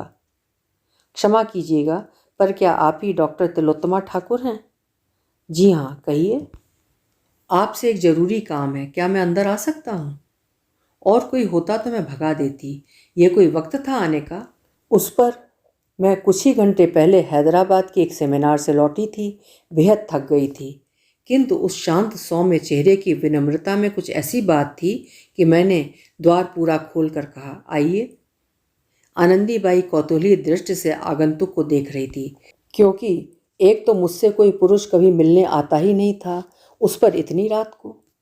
मैंने देखा वृद्ध के हाथ में एक स्काई बैग था, जिसे वो बैठने पर भी छाती से सटाए था, जैसे उसमें कोई दामी वस्तु धरी हो और नीचे रखने में भी वो शंकित हो रहा हो। देखिए, इतनी दूर से एक अनुरोध करने आया हूँ, आपको मेरे साथ चलना ही होगा। मैं ये 2 एयर टिकट भी ले आया हूँ, कल सुबह 5 बजे की फ़्लाइट है। बैग खोलकर उसने 2 एयर टिकट मेज पर धर दिए। मैं आश्चर्य से उसे देख रही थी। पागल था क्या, या किसी यूनिवर्सिटी के अचानक आयोजित किसी जलसे की मुख्य अतिथि बनने का पैगाम लेकर आया था? कहिए। देखिए, मेरे पास समय बहुत कम है। वो घबरा कर फिर ऐसी अप्रत्याशित हरकत कर बैठा कि मैं विचलित होकर खड़ी हो गई। आप क्या कर रहे हैं ये? मेरा स्वर शायद झुंझलाहट में कुछ तीखा ही हो गया था। वो वृद्ध बुरी तरह से सकता मेरे पैर पकड़कर धम्म से जमीन पर बैठ गया था। मेरा बेटा मृत्युशैया पर है, एक ही बेटा है मेरा। आप एक बार चलकर उसे देख लीजिए बस। पर देखिए, आप शायद गलत घर में चले आए हैं। मैं चिकित्सक नहीं हूँ, पीएचडी की डॉक्टर हूँ, यूनिवर्सिटी में पढ़ाती हूँ। आप शायद डॉक्टर तिलोत्तमा गोखले का घर ढूंढ रहे हैं, वो उस चौथी गली में रहती हैं। नहीं, मैं आप ही को लेने आया हूँ, आप ही की रट लगाए है वो। उसे शांति से जाने दीजिए डॉक्टर। तब क्या अभागा कोई मेरा पुराना छात्र था? क्या नाम है आपके पुत्र का? प्रतुल, प्रतुल मुंडंगकर, कोंकणी हैं हम। प्रतुल? मेरा हथपिंड सहसा पेंडुलम सा डोलने लगा। प्रतुल? प्रतुल, इस नाम के प्रति अभी भी मेरी आसक्ति गई नहीं थी। पहले आप मेरी पूरी बात सुन लीजिए। कैसा मूर्ख हूँ मैं, बिना भूमिका के आप समझेंगे ही कैसे? मैं अवकाश प्राप्त चीफ इंजीनियर हूँ, शिव शंकर नाम है मेरा। बेंगलुरु में बहुत बड़ा फार्म हाउस बनाकर इसी बेटे के साथ रहता हूँ। मेरी पत्नी की मृत्यु इसके जन्मते ही हो गई थी।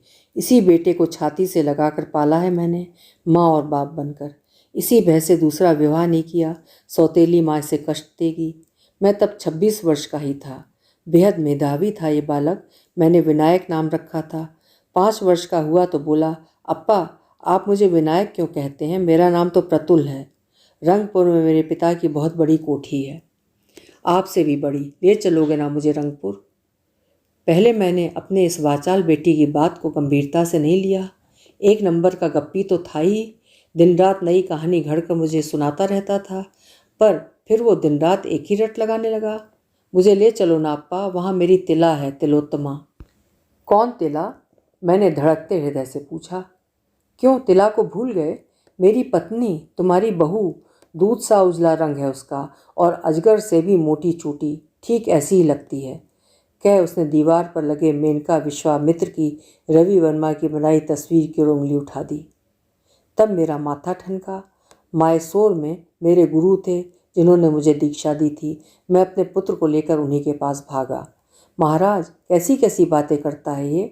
मेरा तो एक यही है, कहीं ये भी रंगपुर भाग गया तो मेरी तो दुनिया ही उजड़ जाएगी गुरुदेव। स्वामी जी का शांत चेहरा उद्वेग रहित रहा।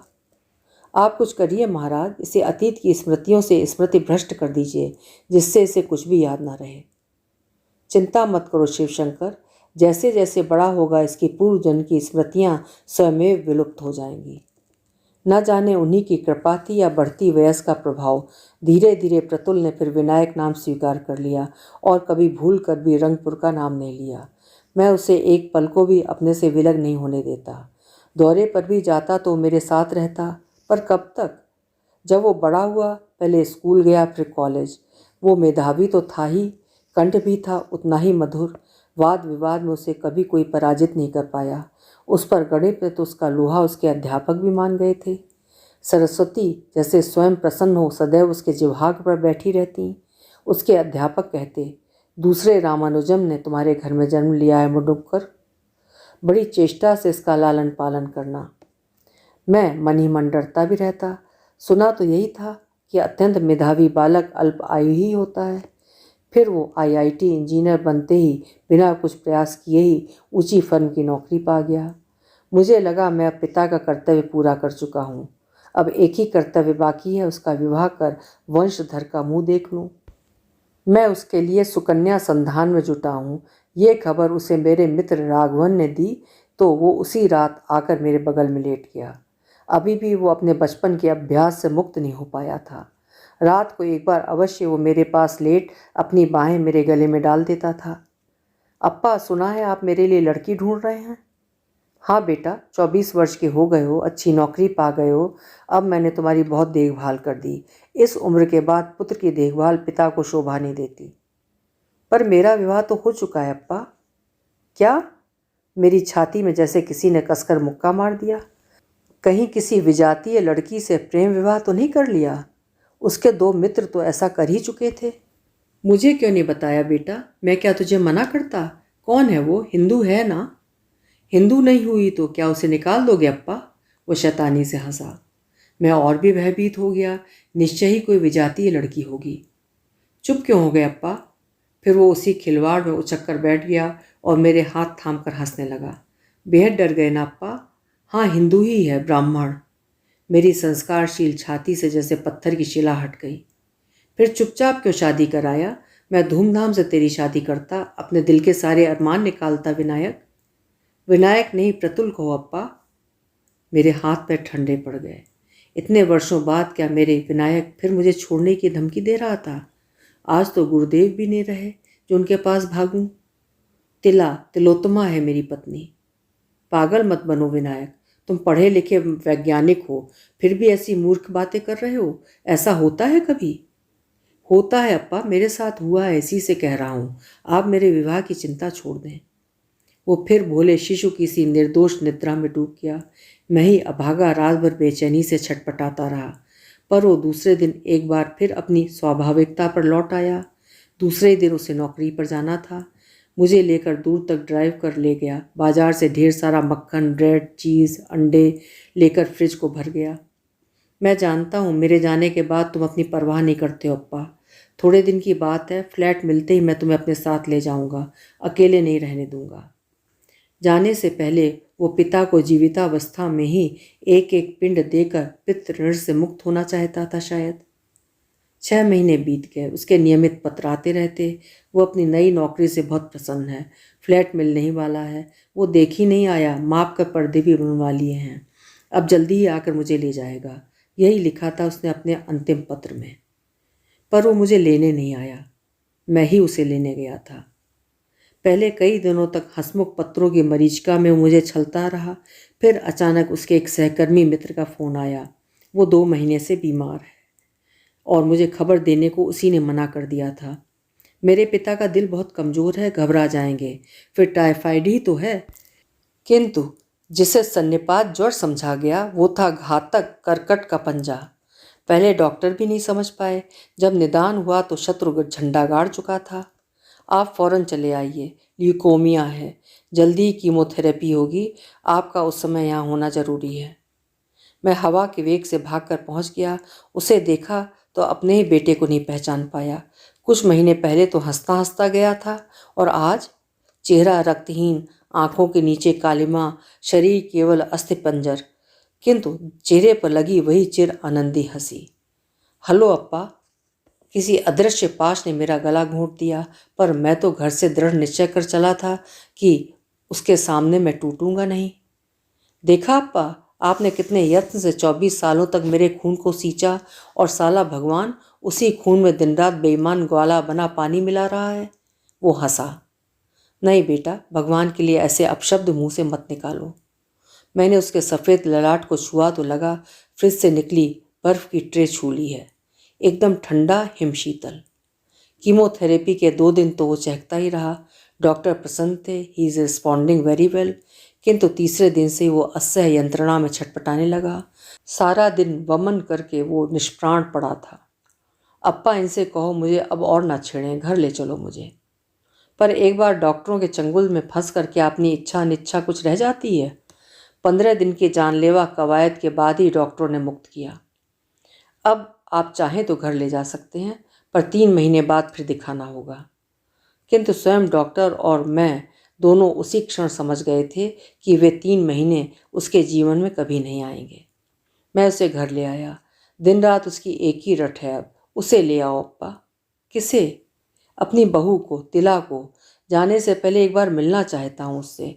उसकी अवस्था अब ऐसी है कि वो बिना सहारे उठ बैठ नहीं सकता। कैसे छोड़ता उसे, और कहाँ ढूंढता उसकी तिला को। फिर उसी ने कहा, अपने मित्र राघवन शास्त्री को छोड़ जाइए मेरे पास। पहले रंगपुर जाइएगा, फिर वहाँ पता न लगे तो स्वर्णपुर जाइएगा, वहीं मेरी ससुराल है। सारा नक्शा बनाकर उसने मुझे थमा दिया था। कहाँ ट्रेन बदलनी होगी, कहाँ से बस मिलेगी, एकदम ठीक बताया था, कहीं कोई चूक नहीं। फिर मैंने वही किया। पहले रंगपुर गया तो पता लगा वहाँ अब कोई नहीं रहता। लोग मुझे ऐसे देखने लगे जैसे मैं परलोक का कोई यात्री भटक कर आ गया हूँ। वर्षों पहले एक माधव बाबू रहते अवश्य थे, एक बुजुर्ग ने कहा। अपनी साली के साथ वे अपने इकलौते बेटे की मौत के बाद यहीं रहते थे, पर साली की मृत्यु के बाद दिमाग फिर गया था उनका।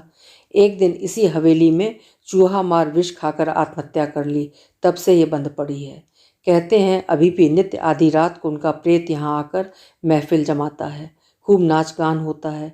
मोशाई जान जान देखे आशून, अर्थात जाइए जाइए देख आइए। स्वर्णपुर गया तो पता चला तुम्हारे माता पिता दोनों पौंडीचेरी चले गए थे, वहीं उनकी मृत्यु हो गई। तुम्हारे घर में अब लड़कियों का स्कूल है, वहीं तुम्हारे एक पड़ोसी वृद्ध मिल गए, हरिदास पॉल। उनसे शायद तुम्हारा कभी पत्र व्यवहार होता था, उन्हीं से पता लिया। आज 10 दिन से छोड़ा है उसे, पता नहीं कैसा है, पर इतना जानता हूँ तुमसे मिले बिना वो जा नहीं सकता। चलोगी ना बेटी? तुम नहीं गई तो मैं भूखा प्यासा तुम्हारे द्वार पर प्राण त्याग दूंगा। अब तू ही बता, मैं कैसे न जाती। बेंगलोर में उनका फार्म हाउस एयरपोर्ट से 40 मील दूर था। टैक्सी लेकर पहुंचते पहुंचते रात हो गई थी। लुंगीधारी एक गंजे वृद्ध अधैर्य से बाहर चहलकदमी कर रहे थे। हमें देखते ही लपक कर बढ़ाए। आ गए तुम? मैं घबरा ही गया था। कैसा है विनायक? जैसा तुम छोड़ गए थे, पत्ता भी खड़कता है तो मुझे बाहर ठेल देता है। देखिए तो जाकर, कहीं आ तो नहीं गए। आओ बेटी। मैं डरती डरती भीतर गई। विनायक बेटा, आंखें खोलो, देखो कौन आया है। मेरा कलेजा बुरी तरह धड़क रहा था। कैसा पागलपन कर बैठी थी मैं, क्यों आ गई थी यहाँ मरने। एक विराट पर्यंक पर बित्ते भर की अस्थि पंजर सी देह, रक्तहीन चेहरे के गहन गर्त में धसी आंखें, अविचलित गांभीर्य से भिजे सफ़ेद पपड़ी पड़े होंठ। कौन कहेगा कि ये इंजीनियरिंग पास कर नौकरी भी कर चुका है। 15-16 वर्ष का कोई शाप भ्रष्ट गंधर्व किन्नर ही था क्या वो। मेरे प्रतुल के चेहरे से उस श्यामवर्णी चेहरे का कोई भी साम्य नहीं था। सहसा उसने आंखें खोली। उन रेशमी पलकों की चिलमन से झांकती उन प्रेमोज्ज्वल पुतलियों को मैंने पहचान लिया।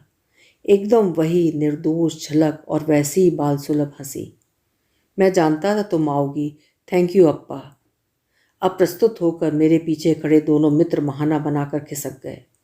हम चाय बना लाएं, तुम बहुत थकी होगी। मैं सिरहाने धरी कुर्सी पर बैठ गई। तुमने बड़ी देर कर दी। उसका थका टूटा स्वर जैसे मीलों दूर से आ रहा था। मैंने कहा था ना तिला, उन अभागे विदेशियों की भांति मुझे भी अपनी धरनी में 2 गज जमीन नहीं जुटेगी। मैं रंगपुर कभी नहीं लौट पाऊंगा। वही हुआ। कर्क एंड टैपले एंड प्रतुल भट्टाचार्य। मैं कांप गई। कैसे जान गया था वो? तुम्हें याद है तिला, मेरा एक गाना तुम बार बार सुनती थी? तोर मनेर मानुष ऐले द्वारे, मन जखन जागली नारे। मैं तो कब से तुम्हारा दरवाज़ा खटखटा रहा था, पर तुम तो सोती नहीं। अब आई भी तो बहुत देर हो चुकी है। मेरी आंखों से झरझर आंसू बह रहे हैं। ये मुझे स्वयं पता नहीं लगा। उसी ने अपना दुर्बल हाथ मेरे आंसू पोंछने ऊपर किया तो कलाई पर बंधी उसकी घड़ी सर से कोहनी तक खिसक गई। फिर हमारे संक्षिप्त सुखद साहचर्य की वो एक एक घटना आश्चर्यजनक तत्परता से सुनाता चला गया।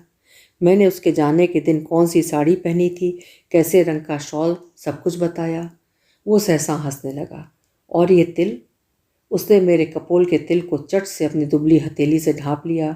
ठीक उसी तरह होंठ टेढ़े कर वो कहने लगा, ईश्वर ने तुम्हें दिठौना दिया है तिला कि किसी की नज़र न लगे। ठीक ऐसे ही तो प्रतुल भी कहकर मुझे छेड़ता था। फिर तो वो एक एक घटना सुनाता मुझे स्तब्ध कर गया।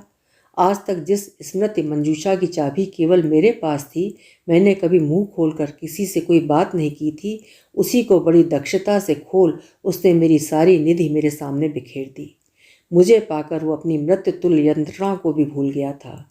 2 वृद्धों की आश्चर्यचकित दृष्टि हमें पर्दे की दरार से देख रही है, उसका भी हमें ध्यान नहीं था।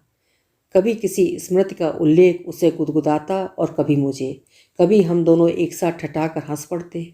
बड़ी देर बाद खांसते खकारते दोनों मित्र एक साथ कमरे में आए, जैसे अकेले आने का साहस ना हो रहा हो। बड़ी रात हो गई है बेटी, अब तुम आराम करो। बगल के कमरे में हमने तुम्हारे सोने का प्रबंध कर दिया है। अब हम दोनों इसे देखेंगे। नहीं, उग्र स्वर में उनके बेटे ने उन्हें डपट दिया। कोई नहीं सोएगा यहाँ, तिला ही मेरे पास सोएगी। क्यों, है ना तिला? सहसा दोनों वृद्धों की उपस्थिति मुझे यथार्थ के धरातल पर खींच लाई। मैं शर्म से कट गई। क्या सोचते होंगे दोनों? आप दोनों सो जाएं, फिर मैंने ही स्थिति संभाल ली थी। मैं बैठी रहूंगी, मुझे रात को जगने की आदत है, मुझे जगने में कोई कष्ट नहीं होगा। दोनों सिर झुकाकर चले गए। बड़ी देर तक फिर वो थक कर चुपचाप पड़ा रहा, किंतु उसने मेरा हाथ एक पल को भी नहीं छोड़ा।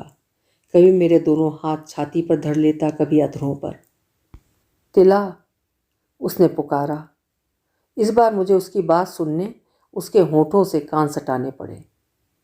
कुछ रिश्ते जन्म जन्मांतर के होते हैं, जानती हो ना? जानती नहीं थी, पर आज जान गई हूँ। विश्वास करती हो ना अब? हाँ। तब आओ मेरे पास, सो जाओ तिला। उसने अपनी दुर्बल सींक सी बाहें एक बार फिर उसी तरह शून्य में फैला दी। यहाँ आओ तिला मेरे पास, मुझे कुछ नहीं दिख रहा है, तुम्हें एक बार छाती से लगा लूँ। इस बार मैंने एक पल का भी विलंब नहीं किया। लज्जा, संकोच, भय, मेरी सब भावनाएं एक साथ मर गईं। मैं उसके पार्श्व में लेट गई। द्वार खुला था। दोनों वृद्ध कभी भी उसे देखने आ सकते थे, पर चिंता ही किसे थी। 50 वर्ष की डॉक्टर तिलोत्तमा ठाकुर, जिसके अहम दीप्त सात्विकी व्यक्तित्व से दाढ़ी मूछ वाले शोध छात्र भी थरथर कांपते थे, वो बेहया बनी एक अनजान मृत्यु पथ के यात्री को छाती से चिपटाए पड़ी थी। मेरा स्वयं कोई पुत्र होता तो शायद उसी की उम्र का होता। मेरे निकट आकर उसने अपना माथा मेरे स्कंध कोटर में छिपा लिया, जैसे बड़ी देर से माँ से अबोध शिशु अधैर्य से लिपटा जा रहा हो। तुम मुझे छोड़कर जाओगी तो नहीं तिला? नहीं। फिर वो मेरा उत्तर सुन आश्वस्त हो टुप से सो गया। प्रकृति एकदम शांत थी।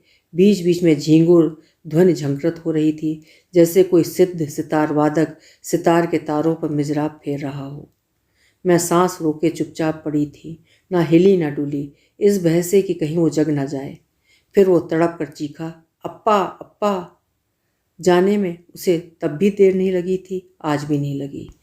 पलक झपकाते ही वो मेरी छाती पर माथा टिकाए अपनी यंत्रणा से मुक्ति पा गया। क्या करूं? उसके पिता को बुलाऊं? नहीं। पिता पुत्र का बिछोह देखने की न मुझ में शक्ति थी न साहस। मैंने एक बार उस हिम शीतल ललाट को चूमा, फिर उसी की चादर से उसका मुंह ढांप अपना बैग लिए चोर की भांति निकल गई। घर पहुंची तो मेरा चेहरा देख आनंदी बौरा गई। क्या हो गया था मुझे, कहाँ गई थी मैं? वो इशारों से पूछती ही रही। मैं ऐसी बुत बन गई जैसे कुछ समझ ही नहीं रही हूँ। उस दिन लगा गूंगी बहरी संगनी जुटाकर विधाता ने मेरा कितना बड़ा उपकार किया था। कई रातों तक मैं फिर सो नहीं पाई। कायर की भांति क्यों भाग आई थी मैं? उस शोक विवल पिता के प्रति क्या मेरा कोई कर्तव्य नहीं था? पूरे 10 दिनों तक मैं अपनी देहरी पर दिया जलाकर रखाई थी। बहुत पहले मेरी विधवा ताई हमारे साथ रहती थी। जब उनकी मृत्यु हुई तो बाबा 10 दिनों तक रोज दिया जलाकर रखते थे। ऐसा क्यों करते हो बाबा? मैंने पूछा था। इसे पाथेय श्राद्ध कहते हैं बेटा। यह प्रदीप मरने वाले को यम द्वार तक प्रकाश देता है। किंतु पाथेय प्रदीप जलाकर भी मेरा अपराधी चित्त शांत नहीं हुआ और फिर मैं एक दिन जाकर विनायक के पिता को अपने साथ ले ही आई। तुम तो मेरी कोई भी नहीं हो बेटी, क्यों ले जाना चाहती हो मुझे? आपकी बहू हूँ मैं, अब आपको मेरे साथ चलना ही होगा। मन उबेगा तो चले आइएगा, आपका फार्म हाउस तो है ही। किंतु वे वहाँ कभी लौट नहीं पाए। मैं जहाँ भी जाती उन्हें अपने साथ खींच ले जाती, उनका परिचय देती, ये मेरे ससुर हैं। अच्छा ही हुआ जो उन्हें ले आई, बड़ा दुखद अंत हुआ था उनका। वहाँ होते तो कौन देखता उन्हें? मधुमेह के रोगी थे, पैर की एक सामान्य ठोकर गैंग्रीन में परिणत हो गई, पूरी टांग काटनी पड़ी। मैंने उनकी प्राण मन से सेवा की, पर जहर पूरे शरीर में फैल गया था। जाने से पहले वाणी चली गई थी, पर मेरे दोनों हाथ पकड़ आंखों में जो आशीर्वाद मुझे दे गए वही मुझे कृतकृत्य कर गया। मृत्यु से पहले एक दिन जिद कर कचहरी जाकर अपना विल बना गए थे। अपनी पूरी संपत्ति, अपना फार्म हाउस, पत्नी के गहने सब कुछ मेरे नाम कर गए थे। इतने बड़े ऋण का बोझ मैं वहन नहीं कर सकती थी, पर उनसे कुछ कहती तो उन्हें दुख होता। इसी से अभी जाकर उनके फार्म हाउस की चाबी उनके विपत्ति के सखा राघवन शास्त्री को सौंप आई हूँ। अब आप ही रहेंगे यहाँ। मैंने ये फार्म हाउस आपके नाम ट्रांसफ़र कर दिया है। उनके शेयर, बैंक की संपत्ति, यूनिट सबका ट्रस्ट बनाकर उसी हॉस्पिटल को दे दिया जिस कुटिल रोग ने उनके इकलौते पुत्र के प्राण लिए। शायद उनका वैभव किसी ऐसे ही अभागे रोगी की यंत्रणा कुछ कम कर सके। उसी ट्रस्ट की कुछ औपचारिकताएं पूरी करने आई हूँ, कल लौट जाऊंगी। तभी एयर होस्टेस का तीखा स्वर हमें तटस्थ कर गया। हमारा विमान कुछ ही पलों में बंबई उतरने वाला है। कृपया अपनी कुर्सी की पेटी बांध लें और धूम्रपान न करें। हम दोनों एक साथ ही खड़ी हुई, एक साथ ही उतरी। मैं अपना बैगेज लेने मुड़ी, यही सोचती रही कि वो तो पीछे पीछे आ ही रही है, किंतु मैं तो भूल ही गई थी कि वो सर्वस्व त्यागनी तो फालतू बैगेज से मुक्ति पाने ही यहाँ उतरी है। कंधे पर एक बैग लटकाए आई थी, वैसे ही चली गई। ये भी कैसी विडंबना थी कि ना वो पूछ पाई मैं बम्बई में कहाँ रहती हूँ, ना मैंने ही पूछा कि किस शहर के किस फ्लैट की देहरी पर तूने पाथेय प्रदीप जलाया तिला। किंतु इतना जानती हूँ कि किसी भी शहर की किसी भी द्वार की देहरी पर उसने वो दिया जलाया हो, उसके निष्कंप लौ पिता पुत्र दोनों के मृत्यु पथ को अनंत काल तक आलोकित करती रहेगी। अभी आप सुन रहे थे गौरा पंच शिवानी जी का लिखा हुआ उनका प्रसिद्ध लघु उपन्यास पाथेय।